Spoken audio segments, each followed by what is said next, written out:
brought to you in part by Volvo. Pay nothing to repair or maintain your new Volvo for the first 5 years.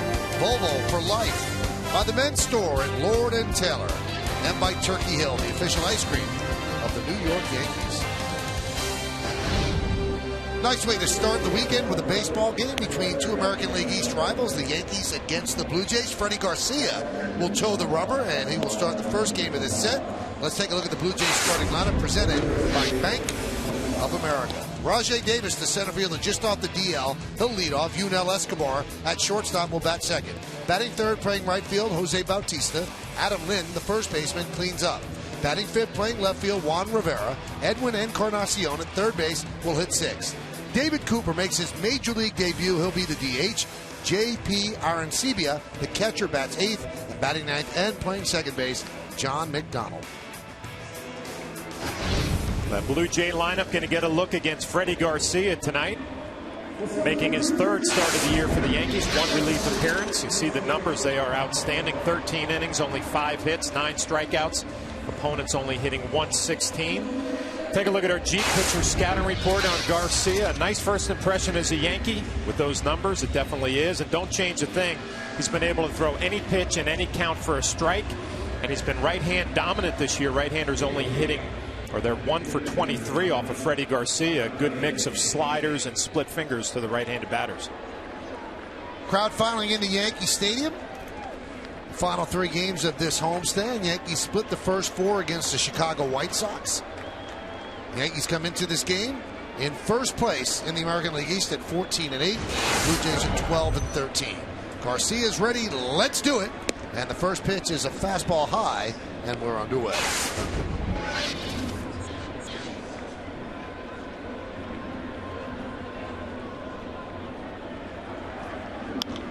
Popped up. A batter off balance. You'll see a lot of that. Nick Swisher coming in and puts it away for the first out. Let's take a look at the Yankee defense, brought to you by your Mercedes-Benz Tri-State dealer. You see Nick Swisher over and right in the outfield. Next to him is Curtis Granderson, and on Granderson's right and in left, Brett Gardner. Let's go left to right in the infield. A-Rod, Jeter, Cano, and Teixeira. That's third to first. Russell Martin behind the plate, and Freddie Garcia is on the mound.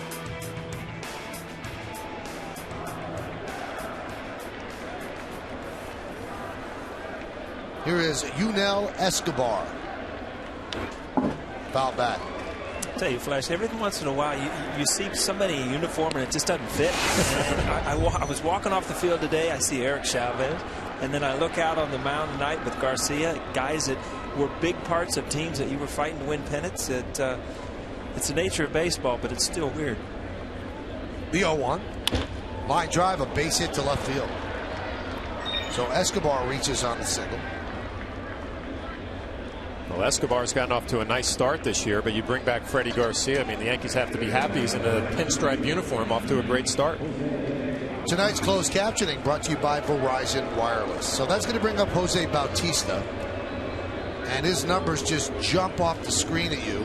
Hitting .360, 8 home runs, 13 ribbies. He's 12 for his last 25. He has an on-base percentage of .529. Slugging percentage of .760. Amazing. Pretty consistent there. First. Well, I guess he's answering the questions last year. What, 54 home runs? Can he do it again? A big question mark in spring training. Off to a great start. Great month of April. Has 26 walks, and he's had 14 in his last 9 games and 40 plate appearances for an on-base percentage of .650. And people are so careful pitching to him now that in the 9th inning of a game in Toronto, Mariano Rivera was intentionally walking Bautista with a runner on third. And on the 3-0 pitch, it was so far outside that it was a wild pitch. Only the 3rd wild pitch in his career from Rivera with a runner on third base.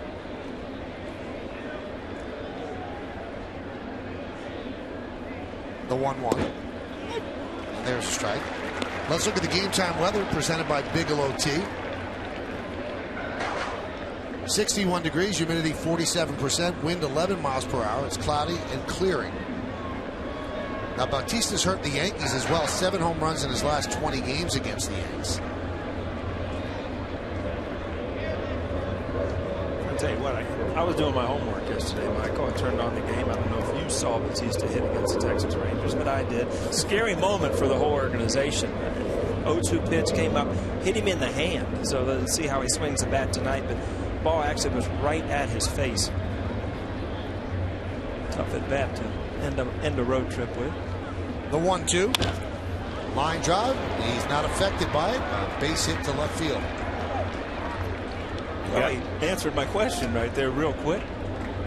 You know, I remember last year doing a game in Toronto too, and looking back at notes, and I had Batista down as a nice little utility, or extra outfielder utility guy. He goes out there and hits 54 home runs. So there goes my scouting report. Again, off to a great start this year. A lot of scouting report you see on Garcia. This is a slider that just doesn't have much bite to it. Not a bad location, but there's just not a lot of break to it. And a couple balls up this inning, both have ended up in the outfield. Here's Adam Lynn, cleanup hitter, first and second, one man out. That one is driven to right field. Giving chases, Swisher, and he makes the play. Took away an extra base hit and saved a run. Good jump by Swisher. Every once in a while as an outfielder, you feel like the ball caught you. When you see his direction, this ball was hit so hard, you just reach out, ends up in your glove. A great feeling as a player. Big pick-me-up for Garcia right there. That could have been a double and a couple runs. And Paul, you talked about the slider not having much break. That looked like a curveball that just rolled in there as well. So he got away with the mistake. Nick Swisher, a nice running catch in right field. Here's Juan Rivera, 7-game hitting streak, 10 for his last 26. You see that ball, strike one, 89 miles an hour, but still up in the strike zone. Freddie Garcia in his heyday was hard, down low. You had a hard time as a hitter getting it in the outfield because he had so much sink. He's lost a lot of velocity. Completely different pitcher. Has to keep the ball down in the zone, keep people off balance.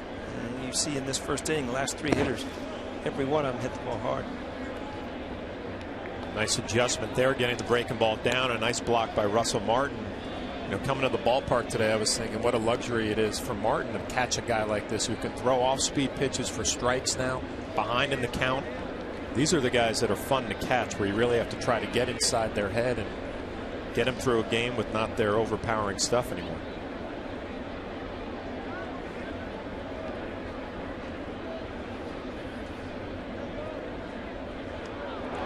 Almost picked him off at second. Much more of a challenge as a catcher when you've got Freddie Garcia out on the mound. I mean, he changes speeds. He's got 5 or 6 different pitches he's going to use. So to get on the same page, especially with men in scoring position. I was talking to Bill Bolin, our producer today. He gave me a great scouting report on Garcia. He said he had a great split finger in Baltimore the last outing, and good slider there. And talking in spring training with Freddie, he would say, I got a change up, a split, and I go to the bullpen and figure out what's working that day and take it out on the field. And there's the split, and a great look at the grip. I actually thought it was a slider. It moves away. Nasty pitch. First and second, 2 outs, just underway here at the stadium. And the pitch to Rivera. 2-2. An amazing stat. Garcia's made 2 starts for the Yankees, pitched 6 shutout innings in each. He's the first pitcher to allow no runs in his first 2 starts for the Yankees since Ali Reynolds threw 2 shutouts in 1947, following an offseason trade with the Indians for Joe Gordon. 1947, the last time it happened.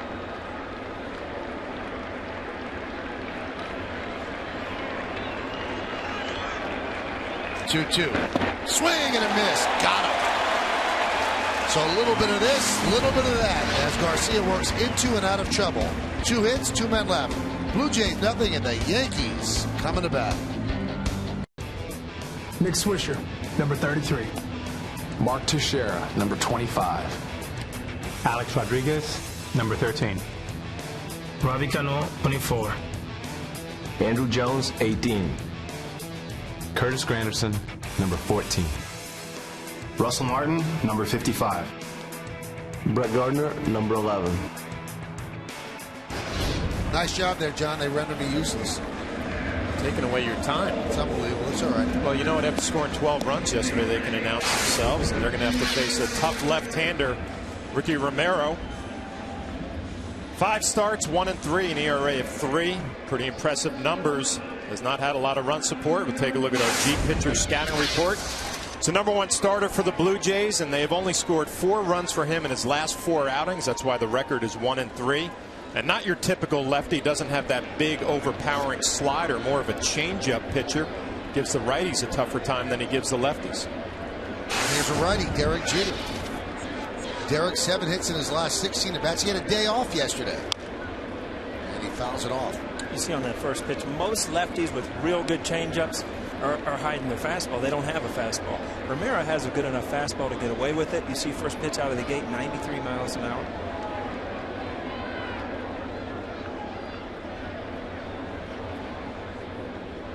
The 0-1. 1-1. Derek has 22 hits on the season, and 7 of them have been of the infield variety, but as the old baseball adage goes, they're all line drives in the box score.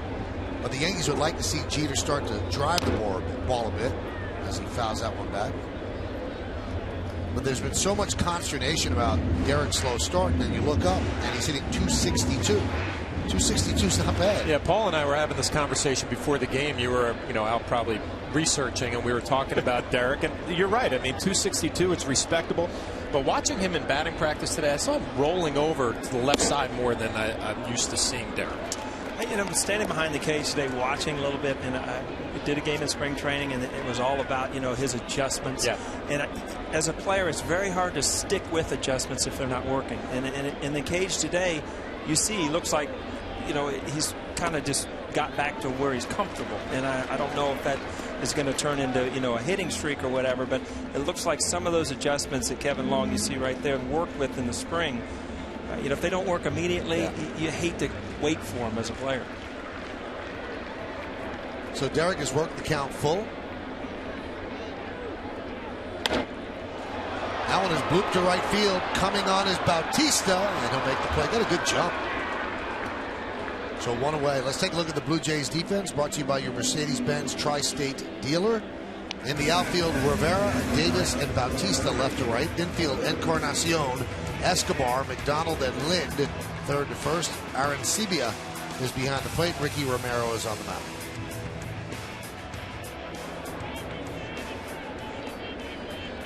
And here's Nick Swisher, a load taken off his bat yesterday when he hit that home run, and he freely was admitting that that was wearing on him. A lot of players carry that silently and they don't admit what was bothering them, but he had 29 home runs last year and has 0 in that column this year. But he connected against his former team, the Whites, to the second deck and right, broke out in a big smile.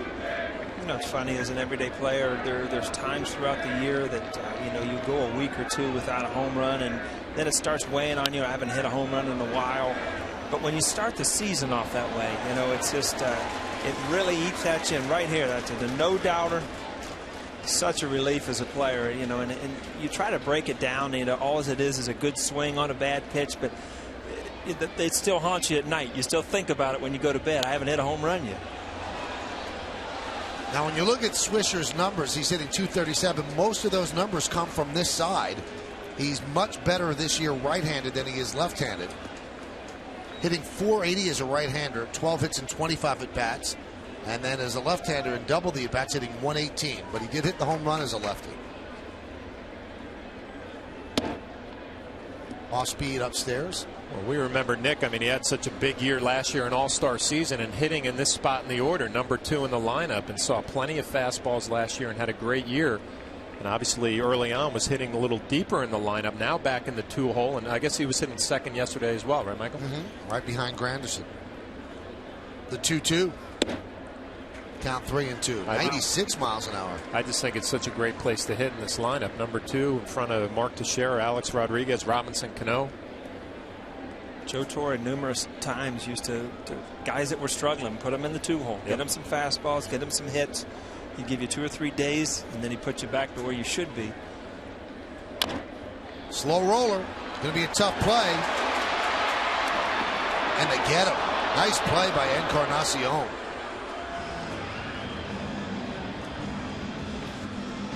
It's a good pitch on a 3-2 count. It's a changeup that we talked about earlier. And Nick Swisher out in front. Ramiro gets off the mound in good shape, just out of his reach. Encarnacion, a nice throw on the run to get Nick Swisher by half a step. This is on the Coors Light freeze cam. The ball's in the glove. The foot has yet to come down on the bag. You look at that play. If Ramiro comes up with that ball or even touches it, he's safe. There's no way that he can stop and pivot and throw him out. So I know it's a natural reaction as a pitcher when you break that way, but you know, if he gets a glove on this ball or comes up with it, it's a base hit. So luckily for his sake, got through it. Third baseman makes a good play. Here's Mark Teixeira, sat out yesterday's game with a sore shoulder. All is well now as he's back in the lineup and takes a strike.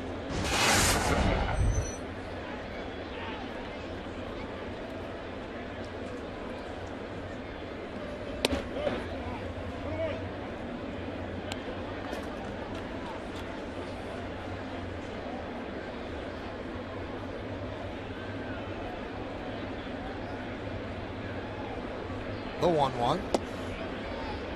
2-1.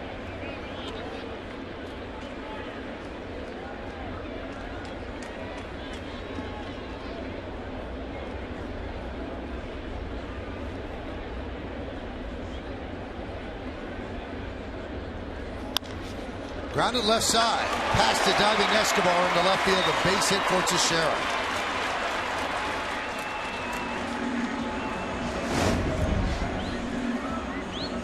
Ball down and in. Teixeira gets good wood on it. It's always good as a hitter when you're running down and you see that ball get through the hole. Good concentration.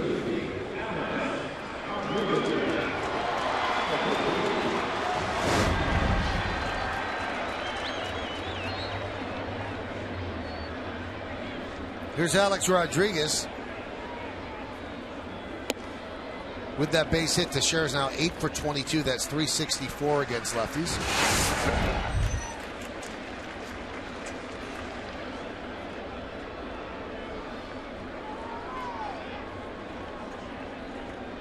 The 1-0.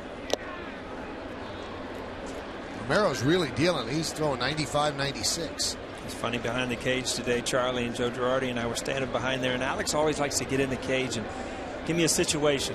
You know, most of the time you give me a sacrifice fly or get a runner in from second. It's me in the second round, and I looked over. I said, you know, it's the 10th inning. Go deep here. We need to go home. And what did he do? He hit a home run to dead center. I was worried about you, Michael, in case we need that later. All right. Got him warmed up.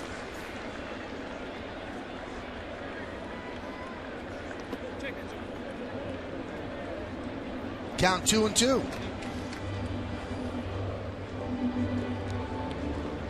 Toronto was 10-8 against the Yankees last year in their season series, and that's of significance because it's the first time they've won the season series since 2000.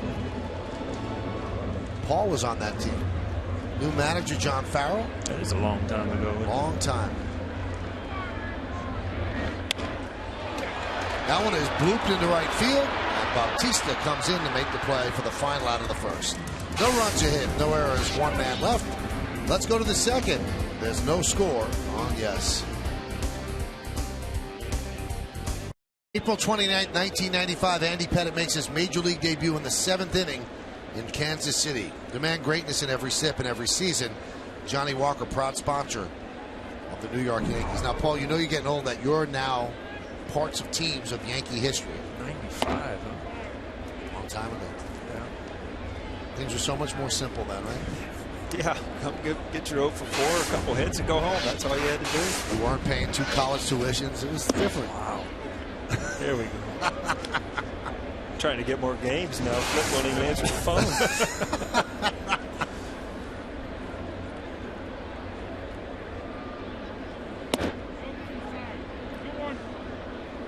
I did have a flashback today, though, Michael. I got into town today. You know, it's funny. I actually landed in New York today. The sun was out. It's not very often that you go to New York to see the sun. It rains every day in Cincinnati now. So if you did the Bigelow T report in Cincinnati, it's going to rain. Basically, that's it. It's going to rain. We're coming to Cincinnati this year. I know, it'll probably rain. So get ready. Bring your galoshes, all right? So I went to the deli where I used to eat all the time. You can grab a pickle that looks like a baseball bat. You have the whole 9 yards. And I almost thought, I feel like I'm going to play tonight. Sat at the same table. You got places like that, Flash, used to go to? Yep. I had to shake myself and remember that it's not happening. What did you order? What was the sandwich? So I just had a chicken club. But the pickle's a big thing. Big old pickle. You don't understand, man. You have real delis here. It's kind of cool to go to a deli. You know, every time you come here, you talk glowingly. It's, you know, there are places available. You could live here full time if you'd like. No, that's still love some Cincy. Things are better as a visitor. You know? Right. Pitches outside. Encarnacion walks to open the inning. IOTV offers incredible HD picture and sound. Get the best in HD free. IOTV is the official HD service provider. Yankees baseball on Yes. Now you watch Garcia, and the guys could talk about this because they faced Garcia way back when. Now you look at Garcia, and if you go 0 for 4, it's probably a nice, comfortable 0 for 4. But when you went 0 for 4 against the guys played, fun to hit against. Well, I mean, he wasn't your third or fourth starter in Seattle. He was their #1 starter, throwing mid-90s. And you know, you saw Rivera in the first inning. He struck him out with a nasty pitch. But those nasty pitches are not every pitch now. He's got to make, you know, good pitches throughout the inning, or he's going to be in trouble a lot. Well, you know what he still has, but what he had back then is that swagger out on the mound where he knew he was dominant. He knew he could throw it right by you, and he wasn't afraid to challenge hitters. I kind of watch his body language now. It's kind of the same way, but he's just got a different arsenal to get you out with. It's funny you say that, Flash, because you know, a lot of times on the road you'll go out and you're hitting early, and the opposing pitchers are getting their work in the outfield. And you're right, he used to run his sprints out there like, you know, I am the #1 starter, and he was back then, and he still does carry himself that way. David Cooper, with a 2-1 count, is making his major league debut. He hit .395 at AAA, and it was the first time he swung the bat in a big league game. First big league game, you get a changeup, you kind of pull off of it. 2-0 changeup. You usually don't throw that in the minor leagues.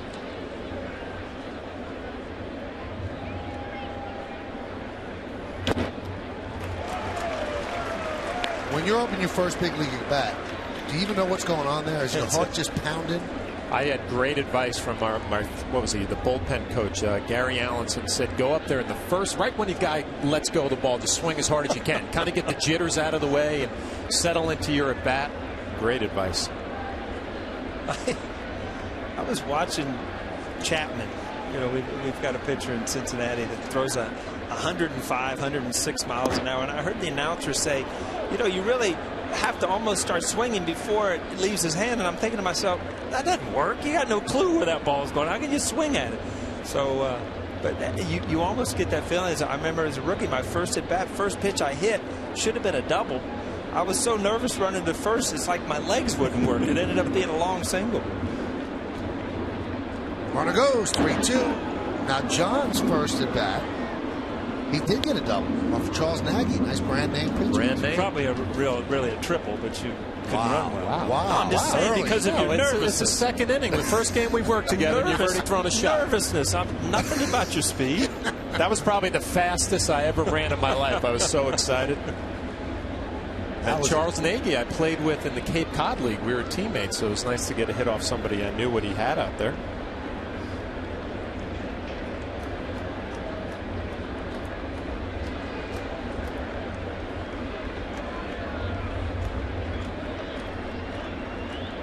That was an early shot.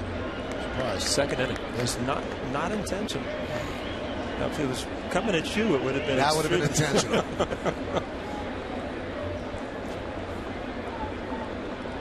Encarnacion ran on 1-3-2. He runs on another. And Mr. Cooper walks in his first at bat. Now let's check out what this Blue Jay team's about. The team scouting report brought to you by Volvo. Well, there's a new man in charge, John Farrell, the new manager in the Toronto Blue Jays, and Rajat Davis, he just came off the disabled list, and he's a kid who's going to change this ball club. 50 steals last year. The Blue Jays a lot more aggressive on the base paths, and they got a good start to a tough trip.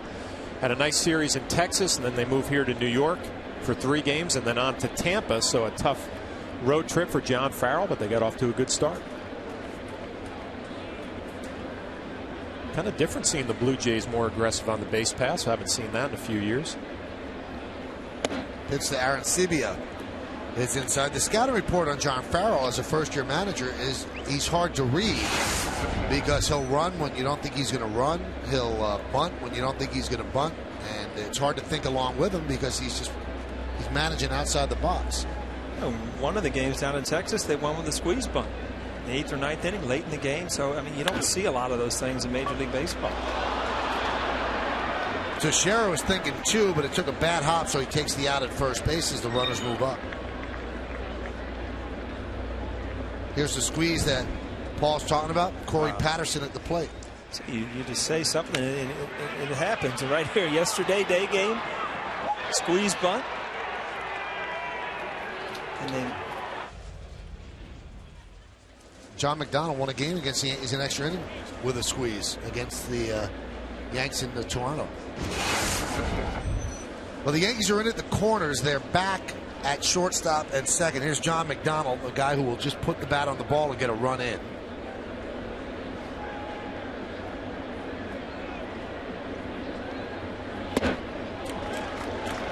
McDonald's always been a nice little utility player, getting a chance to play. Aaron Hill is hurt, still on the DL. But I noticed, Paul, he was kind of checking out the infielders to see where the Yankees were playing. You know, you talk about a possibility of a suicide squeeze, maybe a safety squeeze. Put the ball in play, you're going to have yourself an RBI and an early lead. Mark Teixeira playing in. He had a hanging slider there, and he swung right through it. Change up there, so you know he's ahead. Freddie Garcia 0-2 in the count, and he really hasn't made his best pitch. He hung a slider, first pitch. You see that ball just spinning over.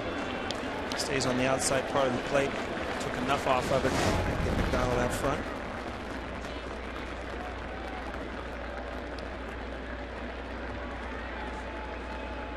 Swing and a miss. That's a big strikeout for Garcia as the runners stay put. And I've said it a million times, and if you run back, that was a nasty pitch. That ball ended up, started in the strike zone, ended up in the dirt. But as a hitter, you sit on the plate and you'll see the way he finishes them off here. Split fingered, ends up in the dirt, but that ball was in the strike zone when it came out of his hands. But you go back as a hitter, and if you look back at that at bat, he had 2 pitches to hit before he got to that 2-strike pitch, and those are the balls that you can't miss with runners in scoring position. So here's Davis.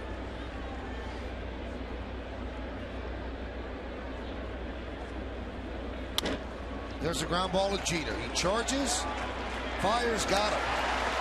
And the Blue Jays are now 0 for 5 with runners in scoring position. And opponents now 0 for 14 against Garcia in those roles. Do you think that Jose Bautista is going to hit this season?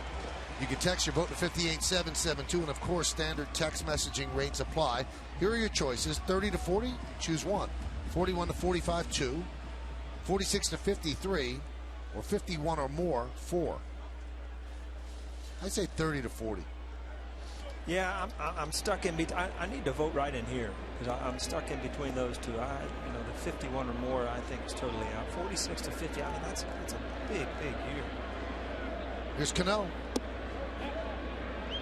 Checks the swing, and Scott Barry said yes, he did check it. Home plate umpire is John Hirschbeck tonight. Boy, that used to mean bad things. Yeah, it did. In the old days, John Hirschbeck, man, but you better swing because you're not going to get too many pitches on the plate to hit.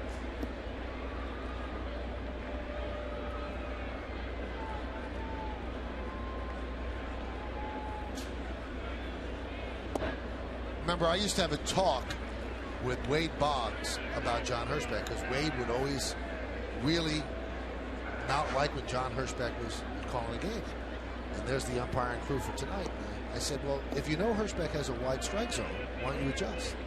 He says, so let me get this straight. Something that I've learned since I was 4 years old and learned the strike zone. Today I'm going to unlearn it because John Hirschbeck's the umpire. He goes, it doesn't work like that. Well, I mean, you see this thing right here. It's at every game. That little home plate. Right. And the rules of the game are you got to throw it over the plate. So, I mean, why swing at a ball out here in the other batter's box that he used to call? You know what? I'm getting such flashbacks right now with O'Neill and Boggs when they came to the plate and I was catching. All they did was complain. Anything that was close. Throw this thing over the plate so I can swing at it. We'll get this we'll get it over with early. Let's go. Well, Questak has certainly made it a little bit more uniform for all the umps. A strike is a strike is a strike. And you get graded on it. Cano did not like that being called a strike. Wow. So he's had a check swing and a pitch a foot off the plate. You got to be a pretty good hitter to still stay in there.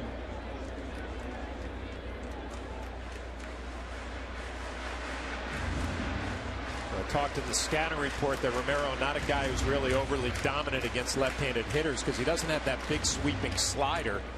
So Robbie just fouled off almost like a little cut fastball, 87 miles an hour. A little bit easier for the left-handed hitters to center that pitch.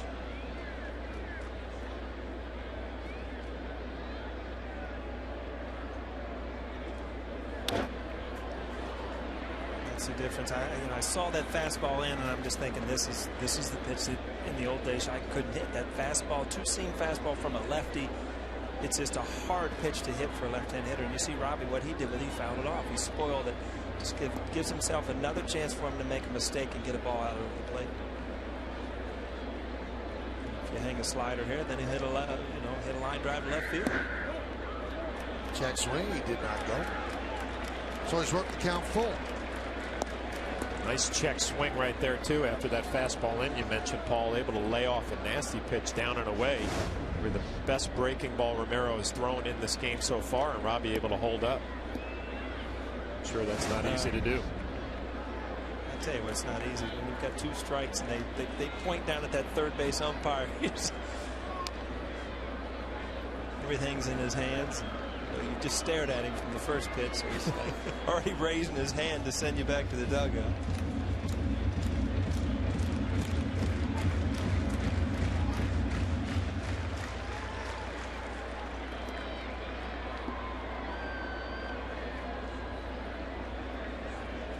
This is the ninth pitch of the at-bat coming. And Cano works a walk. Tough at bat.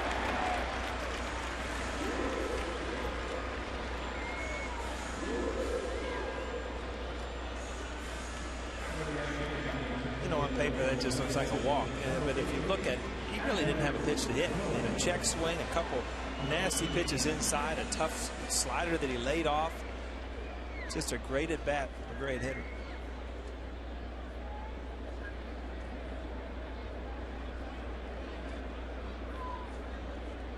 That's just Cano's second walk of the year. Here's Andrew Jones. And there's a strike.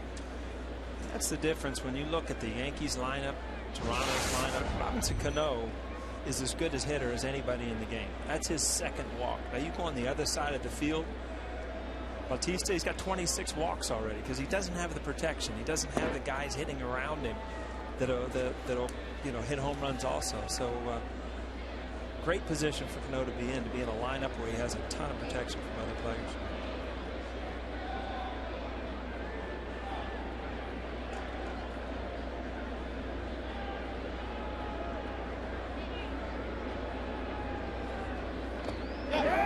He could not hold up, so Andrew Jones down on strikes.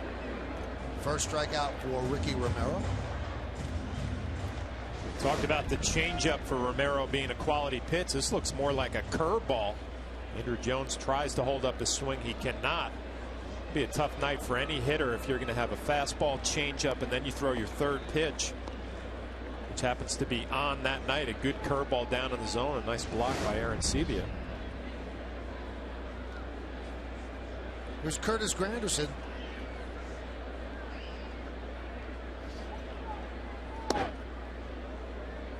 Count 0-1. There's that two-seamer in. And again, I talked to Buck Martinez, who does the Toronto Blue Jays telecast, and he said that Romero always has his fastball, always has a good changeup. If he ends up having a night where he has that good curveball, those are the nights where he's unhittable. And you know, you talked about it earlier, Flash, that it's almost backwards. You see Buck up there. Always that the lefties have that big curveball. Yeah. And you know, if he has that curveball, right or lefty, it's going to be a tough night. Let's check out the Delta League leaders, and this is the league leaders in home runs. So you've got Bautista with 8, and Granderson and Beltre and Zobrist are tied with 7. 8 players have 6. 1-2. So Zobrist right there. You see the day he had the other day where he had 10 RBIs? Broke a record. RBIs in a doubleheader. I think he broke your record down there, Flash. It wasn't my record. I was thinking 10 RBIs. That's a month for me. Used to be a good month. 2-2. Swing and a miss. Curtis Granderson has been swinging the bat well pretty much all year, and he did not look comfortable at all that at bat. Tells you Romero the type of stuff he has early on tonight.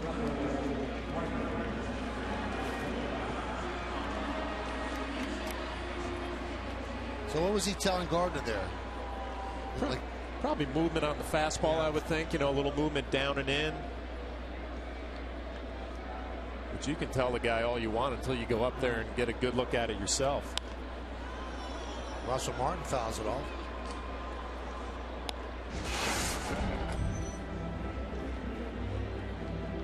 Martin has been so good for the Yankees. 296 homers and 17 ribbies, and has caught the vast majority of their innings. Gustavo Molina was the backup, but Francisco Cervelli was activated today. Yeah, it's funny. You saw Granderson kind of giving him what pitch he threw. Remember, like in Pony League and Little League, is everybody would come back to the dugout and everybody would say, "Is he throwing hard? Is he throwing hard?" Well, these guys don't care if he's throwing hard. They want to know the movement, where it's breaking. Velocity has nothing to do with it, basically, because everybody throws hard. That one's driven deep to left field. Giving chase Rivera on the run. It's off the wall. Cano rounds third. He will score.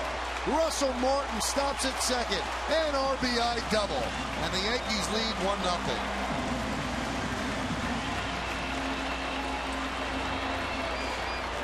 Russell Martin has had a big year right from opening day. And there have not been too many comfortable swings tonight against Romero, and this is the first one. A fastball pretty much right down the middle, a mistake. Russell Martin makes him pay for it. Sion Yesmo will get a good look at the location. Pretty much right down Broadway, and Russell Martin does not miss it. And Yankees on the board. A little 2-out double. See the rotation of that ball. It's almost like he was off center on it. It looked like he was actually trying to cut that ball, and it kind of just stayed straight. Definitely a fastball, though, but it had no cut in towards the inside part of the plate. Here's Brett Gardner. Martin has 18 RBIs now in 22 games. He had 26 RBIs in 97 games last year with the Dodgers. Well, you know, health is a big reason for that, I'm sure. But, you know, you also think in this Yankee lineup, he's kind of flying under the radar a little bit. I think he's taking advantage of that, Paul, you know, kind of sneaking up on some people at the bottom of the lineup. And it's not like it's going to be, you know, we'll figure him out by the. He could hit like this all year and still get pitched to, because, you know, you've got Teixeira and you've got A-Rod and you've got guys that, you know, the American League are going to pitch around. So, I mean, this is a guy that could come and swing the bat well all year and not start being pitched around. Scott Brocious? Scotty Brocious, good one. You are doing your homework. Ninth in the order, right? Drove 100 RBIs. Gardner does not mind facing Romero. 4 for 9 and a home run.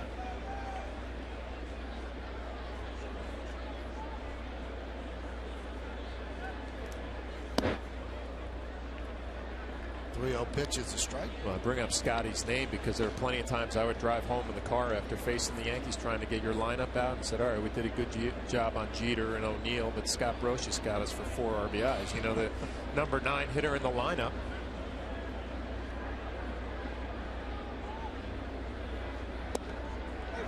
will strike 2. Brocious in 98, the year the guys are talking about, 319 home runs and 98 ribbies.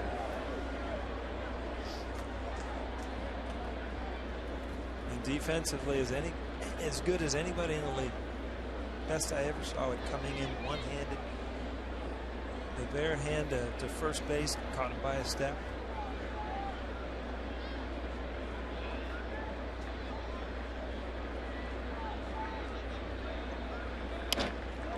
Right back up the middle, grabbed there by Escobar. And they just got Gardner, who slams his helmet down in frustration for the final out of the inning. But the Yankees get a run on 1 hit, 1 man left. Let's go to the 3rd. Yankees up 1-0. I see some raindrops on the camera lens. Let's check it out with our resident meteorologist, Jack Curry, down on the 3rd base box. Jack, is it in fact raining? It's a slight drizzle, but we're going to play on through, Michael. That's what I'm saying. All right, sounds good. How about Francisco Cervelli? I would think that guy has to be pretty happy he's back with the Yankees. Michael, when I walked into the Yankee clubhouse today, he was the first player that I saw. When I went over and talked to him, he said that he missed the smell of the clubhouse. That's the first time I've ever heard a player say that, but that's how anxious he was to get back. Didn't even want to talk about his foot. He said it's fine. I asked him his thoughts on Russell Martin. He said this guy plays every inning, every day. He's Superman.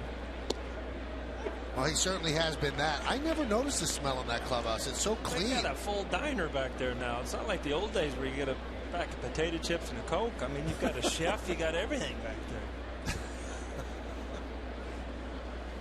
Can you imagine, John Flaherty, if there was a full chef and a diner in the old days, you would have made Mr. Steinbrenner go into bankruptcy. I'm telling you. I didn't eat like that when I was. I used to.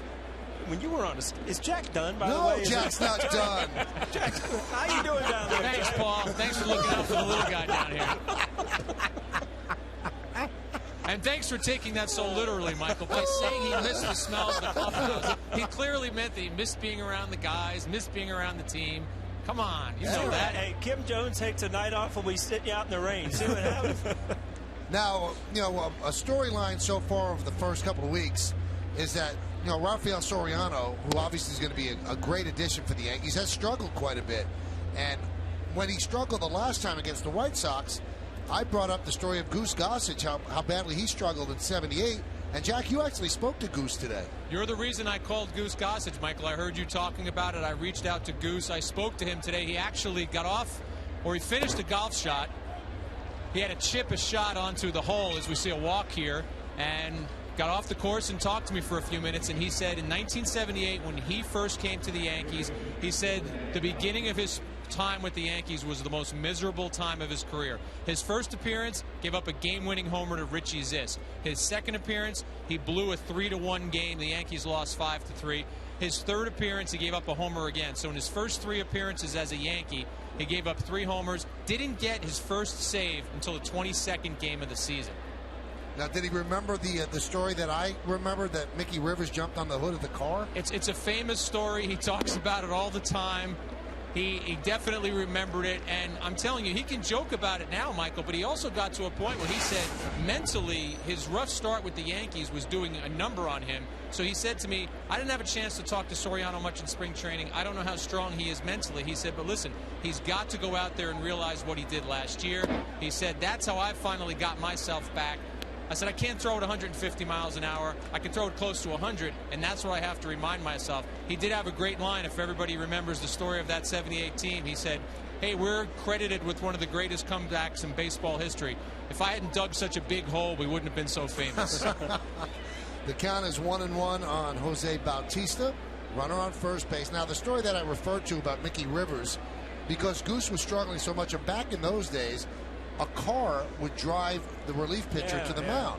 So the left field door's open, the car's coming out, Goose is in there, and Mickey Rivers threw himself on the hood of the car and said, no, no, and it's actually a true story.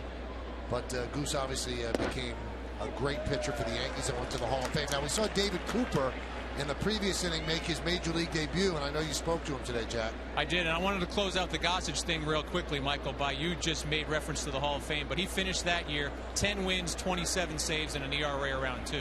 So he definitely turned it around. And Cooper, you're right, making his major league debut, he was thrilled that it was happening at Yankee Stadium, and he was also happy that he got a chance to alert his family and that they were able to be at the ballpark tonight. His mom, his sister, and his girlfriend all took a red-eye flight from California and are able to be in the stands tonight. And I asked him for a scouting report on Freddie Garcia, and I know you guys were talking about it in the first inning, how nervous he must have been. He said, all I know is what I've seen on TV. And I said, well, he's kind of changed over the years. And he said, yeah, I don't really know too much about him, but he obviously worked out that walk in the first at-bat. So I'm sure seeing more pitches helps you as a kid taking that first at-bat. 2-2 count on Bautista. And Garcia deals. When did Cooper find out he was getting called up? Was it late yesterday? Found out yesterday. He said the AAA manager surprised him. And I forgot to mention this in the pregame, Michael, and I know you guys mentioned it. How often do you get a 400 hitter added to your lineup? This guy was hitting .395 at Las Vegas. He had 18 runs batted in 20 games. And they thought enough of him that Travis Snyder, a guy that they brought to the major leagues at the age of 20 a few years ago, they demoted him. He was hitting under 200. They think Cooper, for what they need right now, is a guy who can help their offense. Good stuff, Jack. Thanks. We'll talk to you later. See you later, guys. All right, 3-2 count on Bautista. Runner goes. That one is drilled deep to left. If it's fair, it's gone. It is gone. A bullet home run into the second deck for Bautista. And the Blue Jays have taken a 2-1 lead.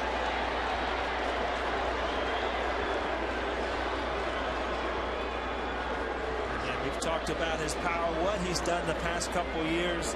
I tell you what, he got to this pitch because he laid off a couple tough pitches. Garcia gets a ball up in the zone.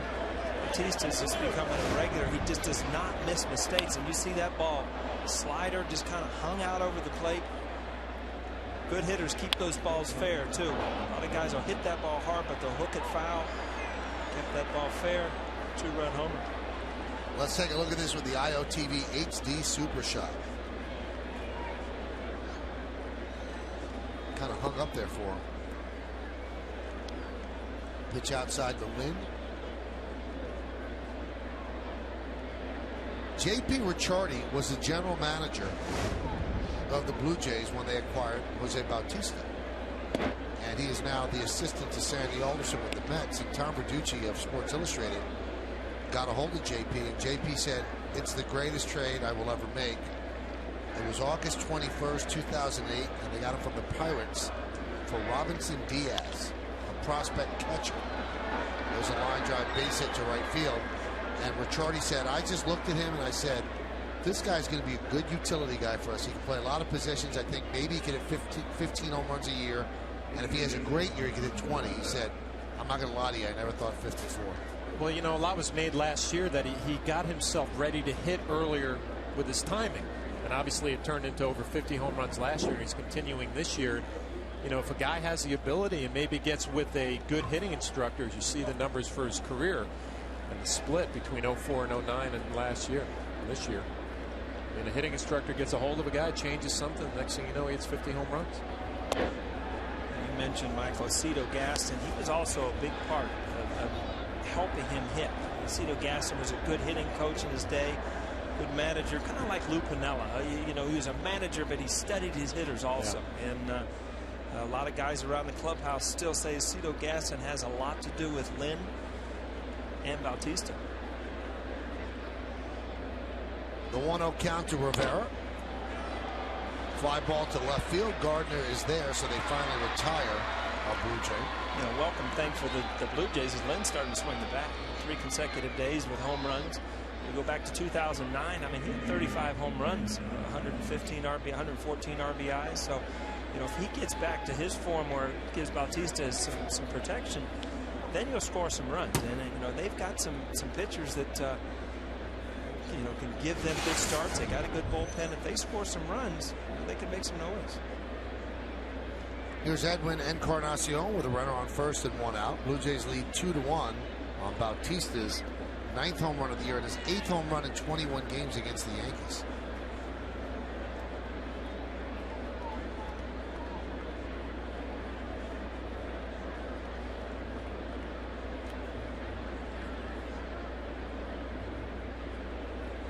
Now, of those 63 home runs that he's had as a Blue Jay, 1 of them, 1 to right field. So John, wouldn't it be the case that you just pitch him outside, or does he hook every ball? No, he stands on the plate and he tries to get out and hook everything. And, you know, it's almost tougher to pitch to a guy like that because you know where you can go out over the plate if you get it off the plate. But like Paul mentioned, he doesn't swing at too many pitches when they're off the plate. So a disciplined hitter who has a simple approach. You see, he's kind of not all over the plate, but he's definitely close to the plate. Break the ball out over and just hooks it down the line. Well, if he's close to the plate, then why wouldn't you bust him in? Is that the way to do it? You would try, and Paul again mentioned the fastball before that home run was in off the plate. He didn't swing at it. You know, a disciplined hitter who doesn't swing at too many balls off the plate is dangerous. Did you hear me mention that, Michael? I did hear you mention that, but I'm wondering if you paint the inside corner, is that the pitch that you could get him out with? Yes, but here's the problem too with a pitcher, and you see this is the fastball that misses inside. Almost when you have a hitter who's all over the plate, for a pitcher, you don't have that good sight line on where you want to throw it. You'll make a mistake out over. And if you know, there's more room when the hitter is off the plate, kind of like Encarnacion with an open stance. Grounded foul. It's funny that one day I came in and I was going through some tough times, and Joe Torre called me in, and you know, looks like you're looking in. I said, well, they're pitching me in, but did you ever realize how many pitchers can hit that inside corner 3 times in an at-bat? And the more you think about it, they can't. As good as pitchers are to hit that exact corner every single time, sooner or later you'll make a mistake, and those are the ones you get hurt on. 2-2. Swing and a miss. Got him off speed. Second out.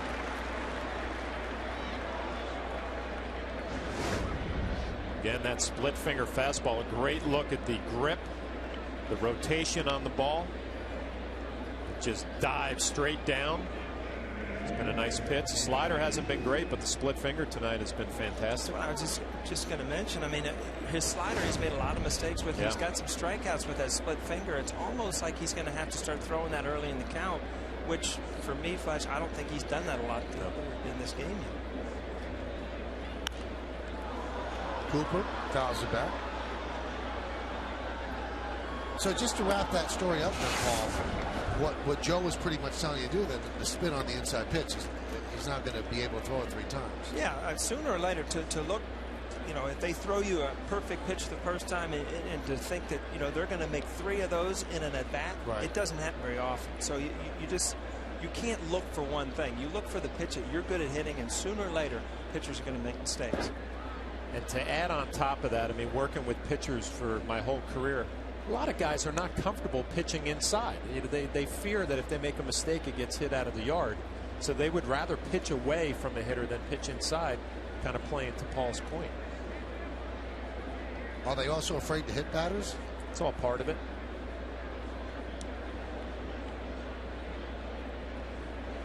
This will be Garcia's 25th pitch of the inning.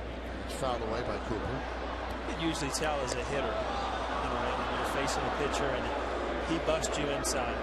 You can usually tell as a hitter, does this guy want to throw strikes inside, or is he just trying to show me that so he can go back outside? And the guys that want to throw strikes inside are the guys that you have to honor in there, and it makes that plate a lot wider to try to cover.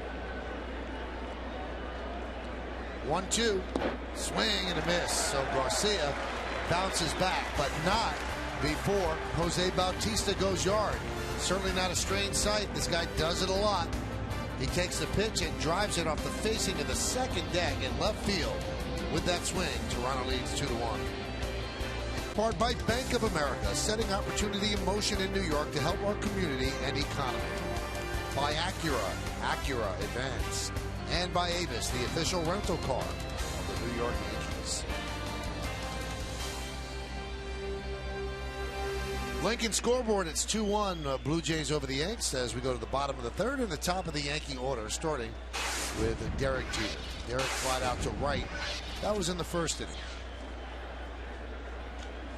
So Romero has a lead.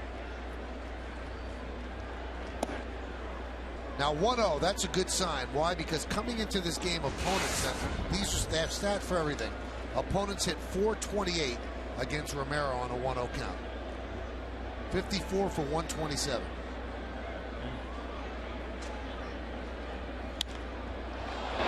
That one is driven into right center field. Bautista makes the play.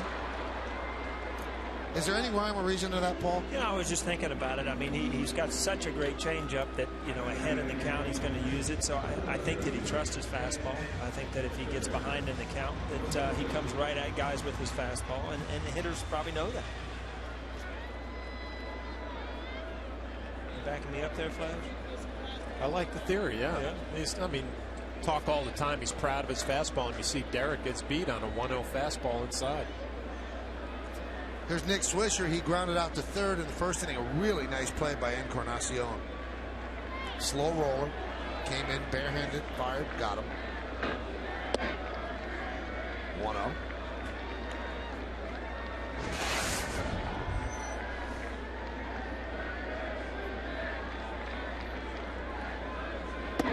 Pitch is high.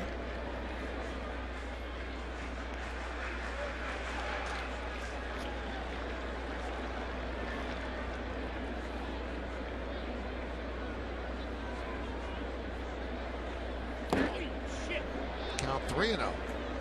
See if Romero can pitch with a lead here. I mentioned in our G pitcher scouting report, Blue Jays have only scored 4 runs for him in his last 4 outings. 2 runs already in 3 innings. We'll see how he does with the lead.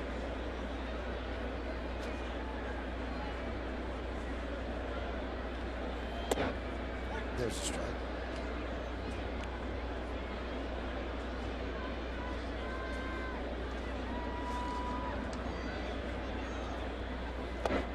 And he walked Swisher.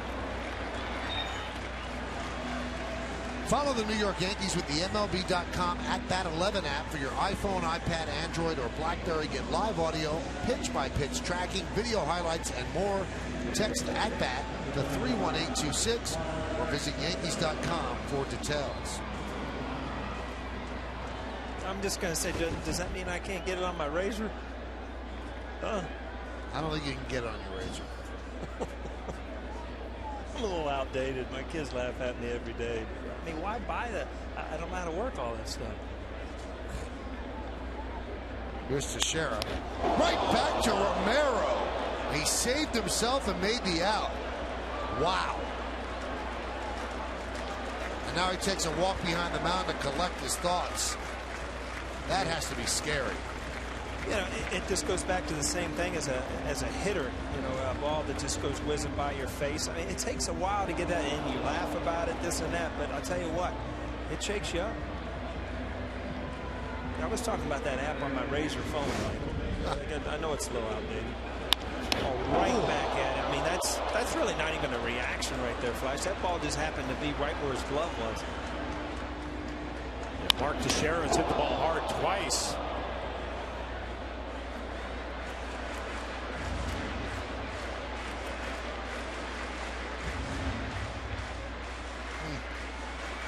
Scary.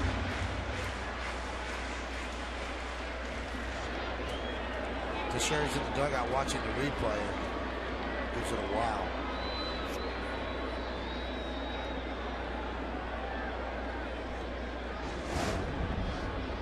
Here's Alex Rodriguez. See, right back at that fastball. Yeah. So, I mean, Flash, what you said about being proud, a lot of pitchers don't believe in their fastball. You can tell Romero not afraid to go after people. We saw Derek get beat with a 1-0 fastball. That one right there to Alex, right by him. First pitch of the at-bat. Another one beats him. Once in a while, it looks like he cuts that ball. Yeah. That last fastball went to 91, but it had that cutting motion in on a righty. Tough to hit.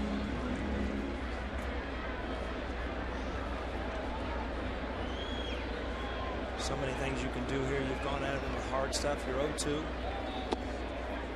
Curveball, you still have your changeup. You could go back inside. Flash, you're probably up here just thinking of all these things you can do. Go right high now. fastball. You can do so many things.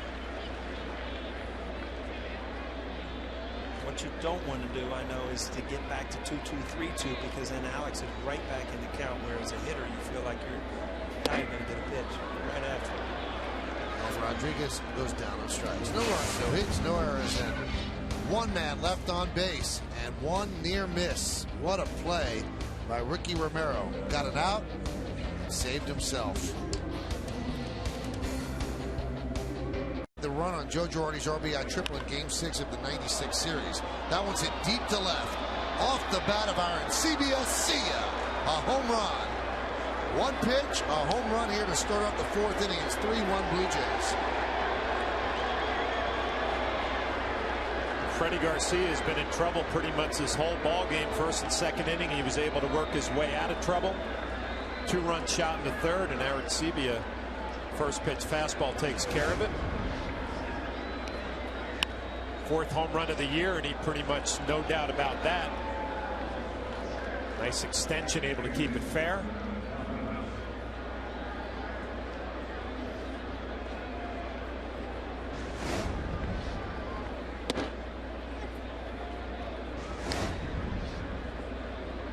Was running in, but still didn't have real good sink on it. Just kind of sailed it inside. Gives a hitter an opportunity to bring the barrel up to the bat. Ball hit hard at A-Rod. Donald grounds out 5-3.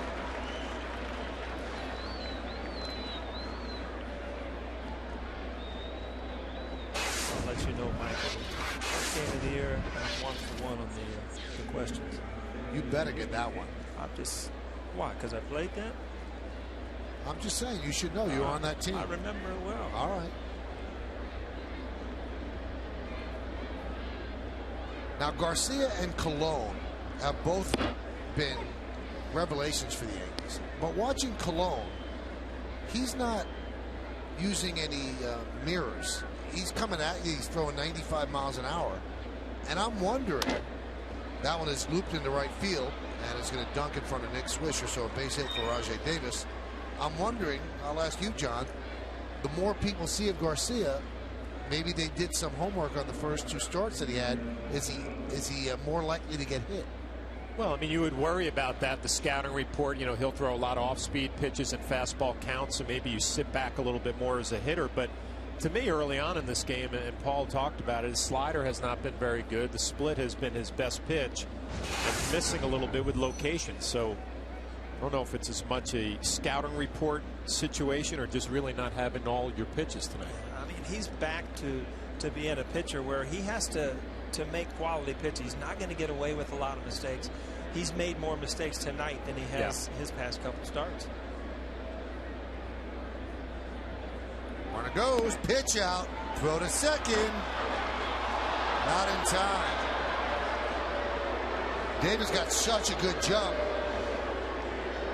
that he was able to make it despite the pitch out, which wasn't a perfect pitch out. Yeah, we'll get another look at the pitch count, and not a great jump, but Davis with just fantastic speed can outrun the baseball. You see Robinson Cano. The pitch out actually comes back towards the plate. A pretty good throw, a nice tag. Yankees don't get the call. Davis gets his hand in there. Bang, bang.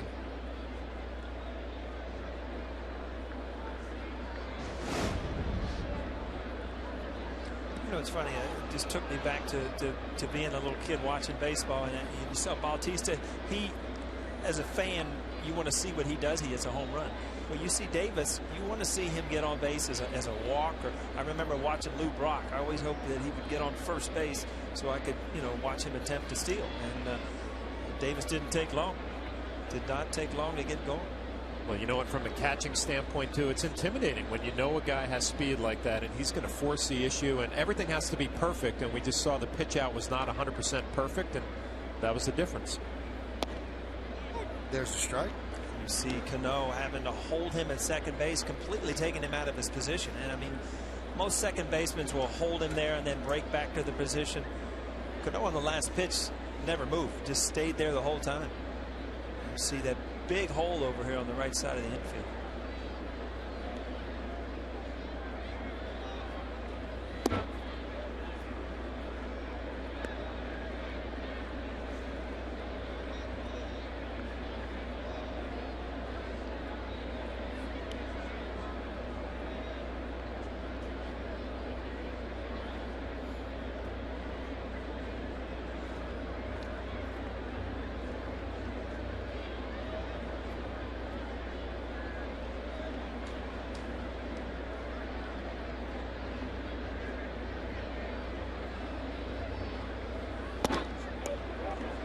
Check swing.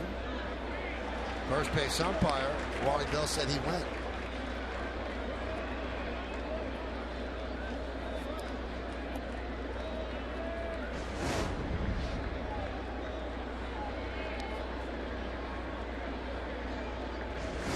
strange swing there, wasn't it?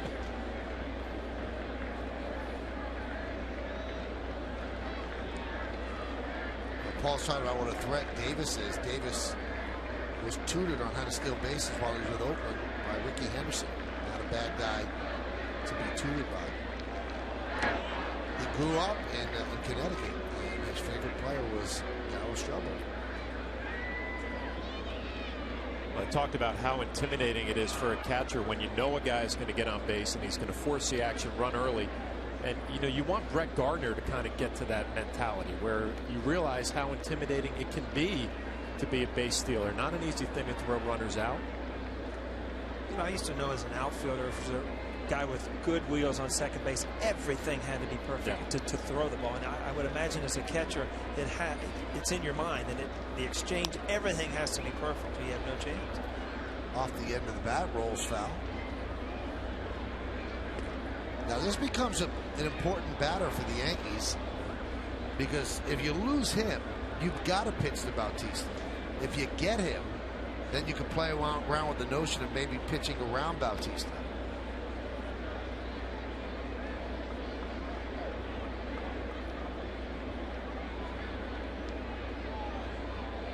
Probably go with his best pitch. That split finger fastball has been his strikeout pitch tonight for Freddie Garcia. We'll see if he goes with it here, 2-2. Again, if I'm not stealing, if I'm Davis and I'm not stealing, that's in the back of my mind, because that split finger, even if he bounces it, doesn't have to get by him. You can get to third base.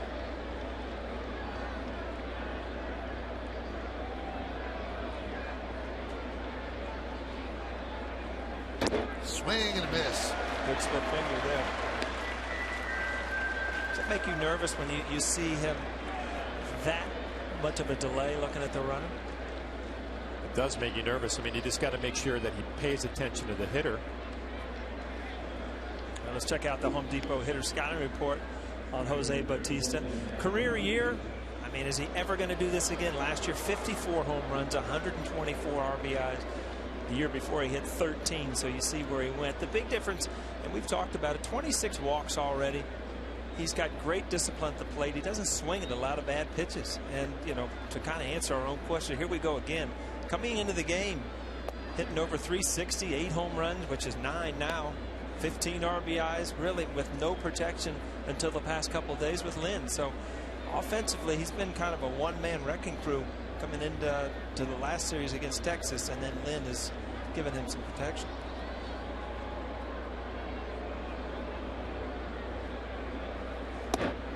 Is it wise to even pitch to him here? Well, you know, I'm thinking in the scouting report, I'm sure that Bautista was the guy. We're not going to let him beat us. We're not going to let him beat us. If it's Adam Lind on deck, then so be it.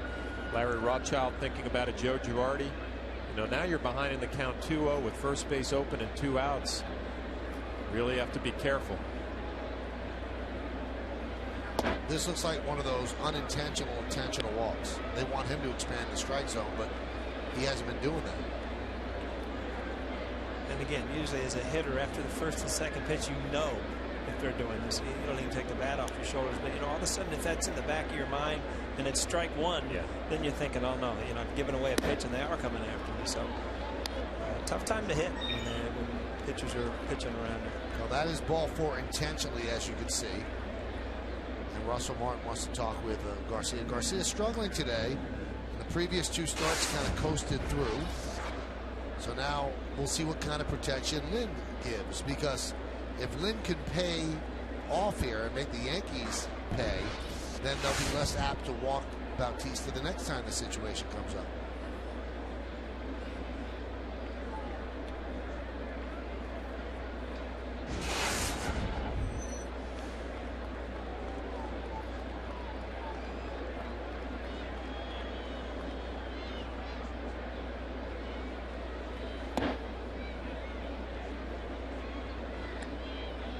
Hit the ball hard twice. A nice hard line drive to right center. Then Nick Swisher ran down and base hit. Paul, you mentioned he's swinging the bat well in Texas. Continuing tonight, 2 good at bats. See what he does here. Heading to count 1-0. His first time up, he hit a square, hit a fastball hard. Second time up, he was out in front a little bit, hit a changeup. So as a catcher, he's hit both of your pitchers that you can call. So I don't know where you would go, Flash, here. He's hit his fastball. He's hit his changeup. And I don't think you want to go to a slider because it hadn't been his best pitch. That's been your worst pitch. Yeah, you're hoping to get ahead in the count, drop that split, but he's behind obviously 2-0. So what do you take your chances down and away? Hopefully it rolls over something.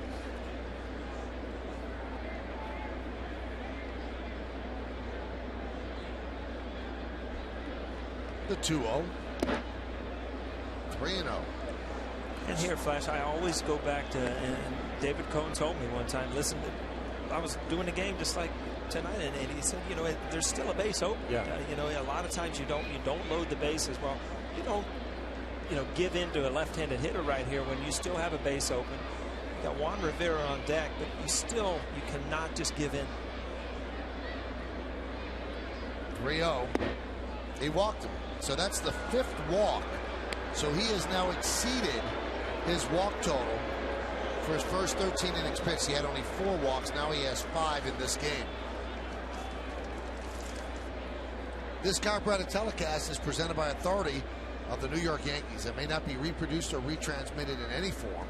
And the accounts and descriptions of this game may not be disseminated without the express written consent of the New York Yankees.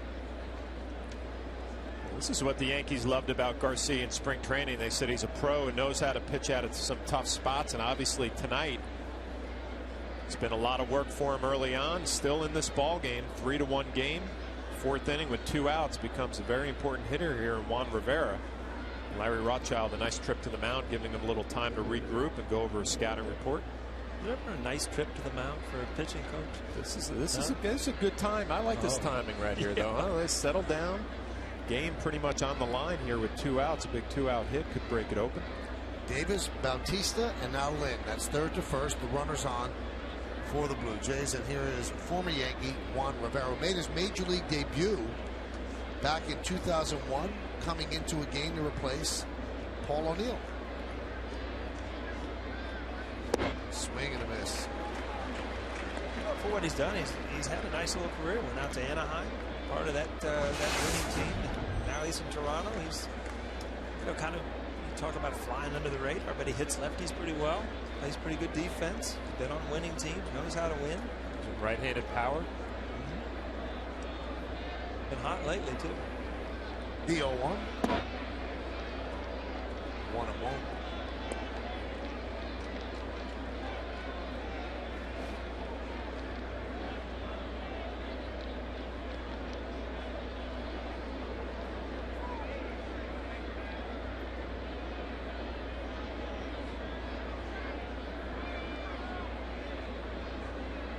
The 1-1.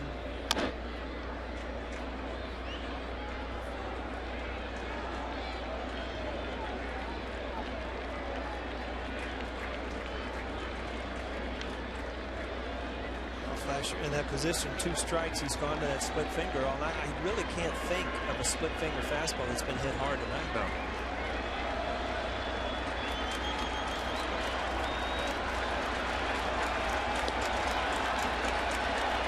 Pressure on Russell Martin to keep that split finger in front of him if they decide to go that route.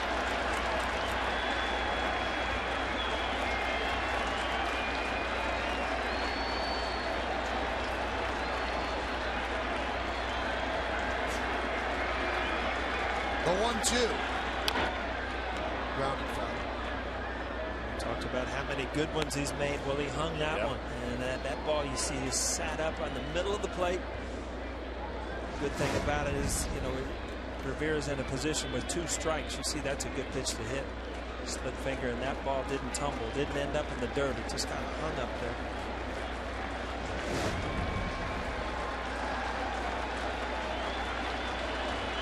Big part of the game right here. Top of the 4th, 3-1 Blue Jays looking for more. The 1-2. Blocked nicely by Martin. 2-2. Rivera had a couple of looks at that split now, and he didn't even flinch at that one down in the dirt. Had a pretty good take right there, which would concern you if you're a pitcher catcher. Might not be as effective if you go to it 3 times in a row.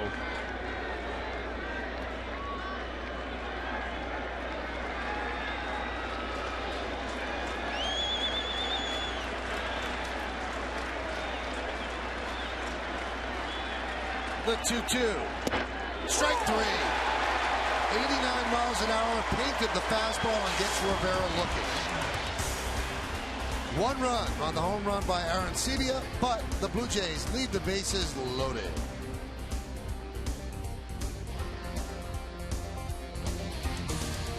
Neal claims he knows this. Who scored the run on Joe Girardi's RBI triple? I did. Did you? I did, and the ground was shaking when I touched home plate. Let's see. There you are. Look, they even spelled it right. Was it? I think you once told me that when you stepped on home plate, it was vibrating. Yeah, I was there because I kind of got to the last 10 feet or so, just kind of jog in and not run through home plate. But when I finally stepped on that, I literally felt the ground shaking. Pretty special night at the stadium. That was Game 6. I think it was the 3rd inning. And Girardi hit one over the head of Marquise Grissom because Andrew Jones was in left. And look at Joe motoring. He doesn't look much different. You know what? Bill Baldwin throws the thing. It didn't even show me crossing home plate. What are we doing here? It's sad. It really is. That's an excellent point.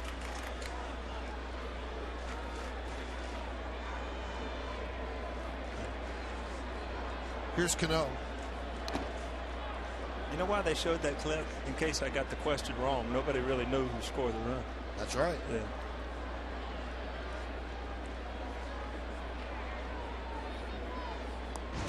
Now, I know everybody always says that you have no favorite child, which I think is baloney. I think that you've got to have a favorite child. So you have 5 World Series. What was your favorite one? Honestly, my favorite one was the Subway Series, just because it was all in New York. You couldn't get away from the media, the excitement, and I played well in that series, so it makes it fun. But it's just, you're right. It's like kids. It's not like you're going to trade any of them in. Right, but you have of your still three. love them all, huh? Of your 3, there's one that's your favorite. You're not going to say who it is. Oh, and John, terrible. You have 3. You have terrible. A favorite too, right? Love them all the same. It's impossible. Michael, we could tell you're new to this thing, you know? Yes.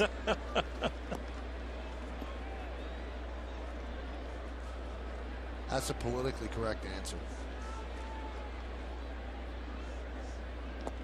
Check this out, John.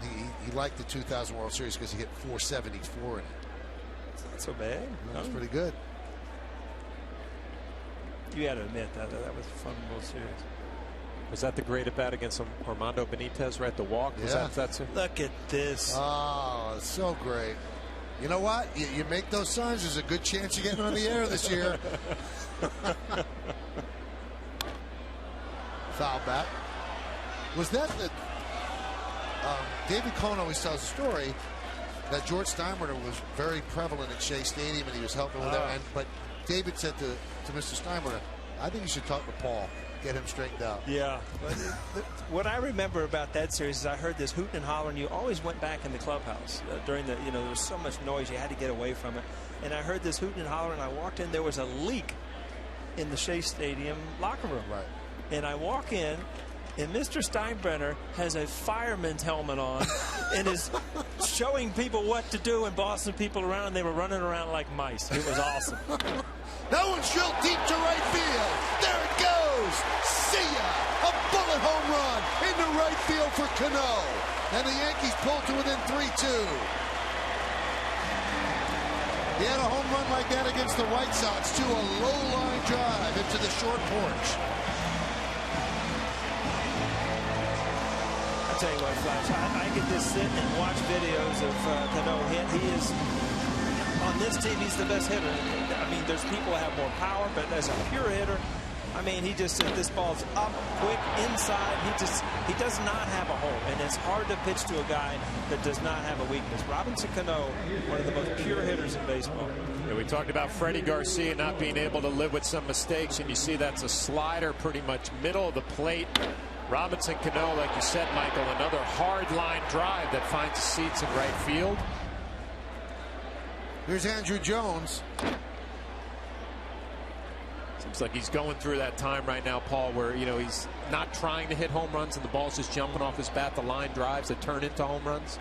And it's funny, we talked earlier in the game about Swisher when you've got home run on your mind, how hard it is to hit a home run. But you know, if you've hit a couple of them, you're not looking to hit another one. You're just looking to have good at bats, and it's like you string a few together. And you know, Flash, I want to ask you the same thing. I mean, if you look at our lineup, and there's unbelievable Hall of Fame hitters in our lineup. There's Derek Jeter. I mean, A-Rod's got more power. Teixeira might have more power, but as a pure hitter, harder to pitch to, Robinson Cano's got to be your toughest out. Well, let's break it down to mechanics. I would say Robinson Cano's swing is probably the simplest of all these hitters. You know, Mark Teixeira has a lot of movement. Alex Rodriguez, the kind of big leg kick. Robinson is just real simple. A little turn with his right side and swings with his hands. Tough to get him off balance, tough to pitch to. Well, if you look at a hitter's swing, you know, the hitting zone is about from there to there, and you'll see Robinson Cano's bat stays through that zone the whole time. A lot of home run hitters will get into that zone and out of it quick. Robinson's zone, the barrel of his bat stays through the zone through the whole swing. Andrew Jones strikes out. But when you saw from the side there, when he gets ready to hit, there's hardly any movement to it. I mean, it's tough to get a fastball by him. It's tough to get him off out in front on an off-speed pitch. Perfect balance, good extension, like you mentioned. A lot of smiles in the dugout.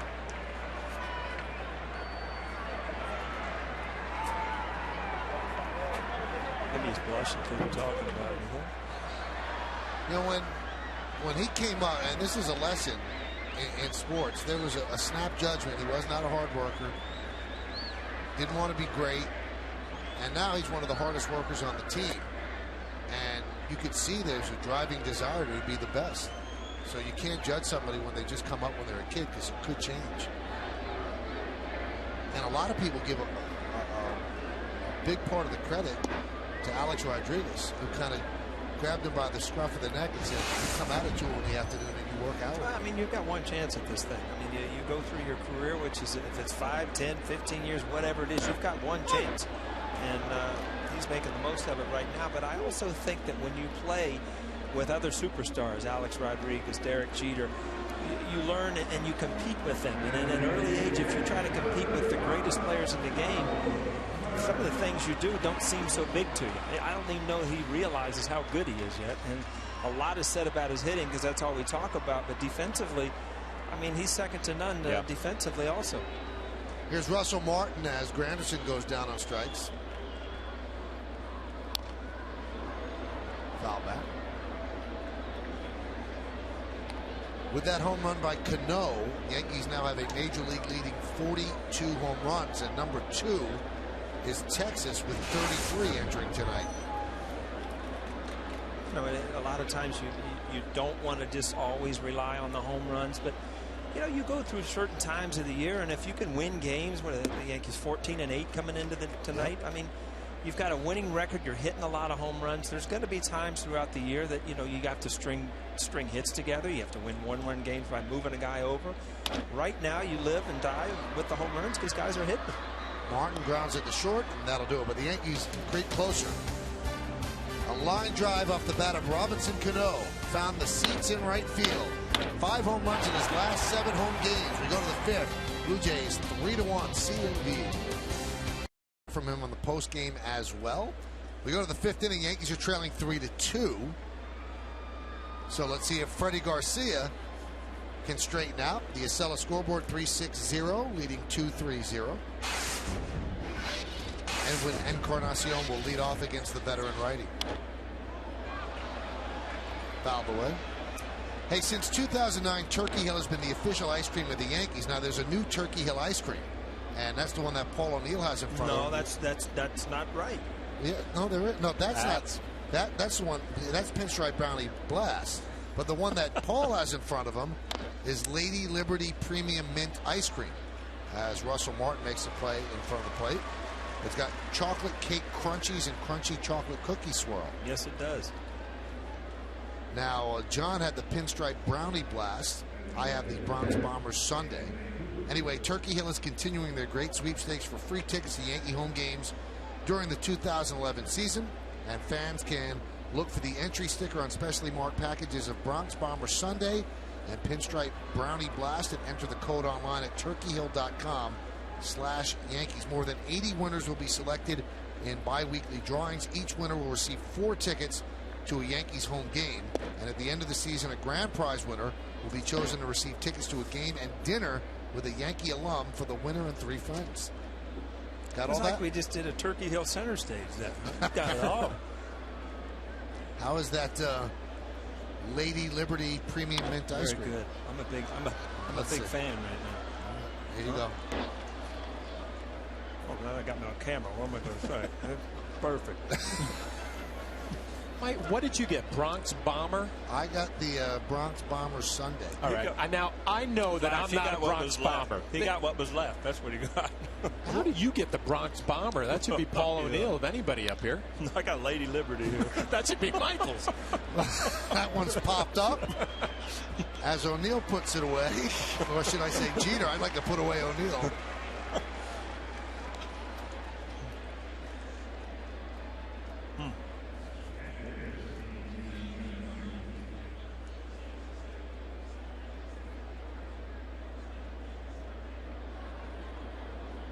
Very good. I was going to say this inning's going to be awful quiet. You got 3 guys up there wolfing down ice cream. Here's Aaron Sebia. Big bounce back inning for Garcia, though. You get a run back. Don't you think, Flash? Just if they can throw up a 0 here, get the Yankees back at the plate.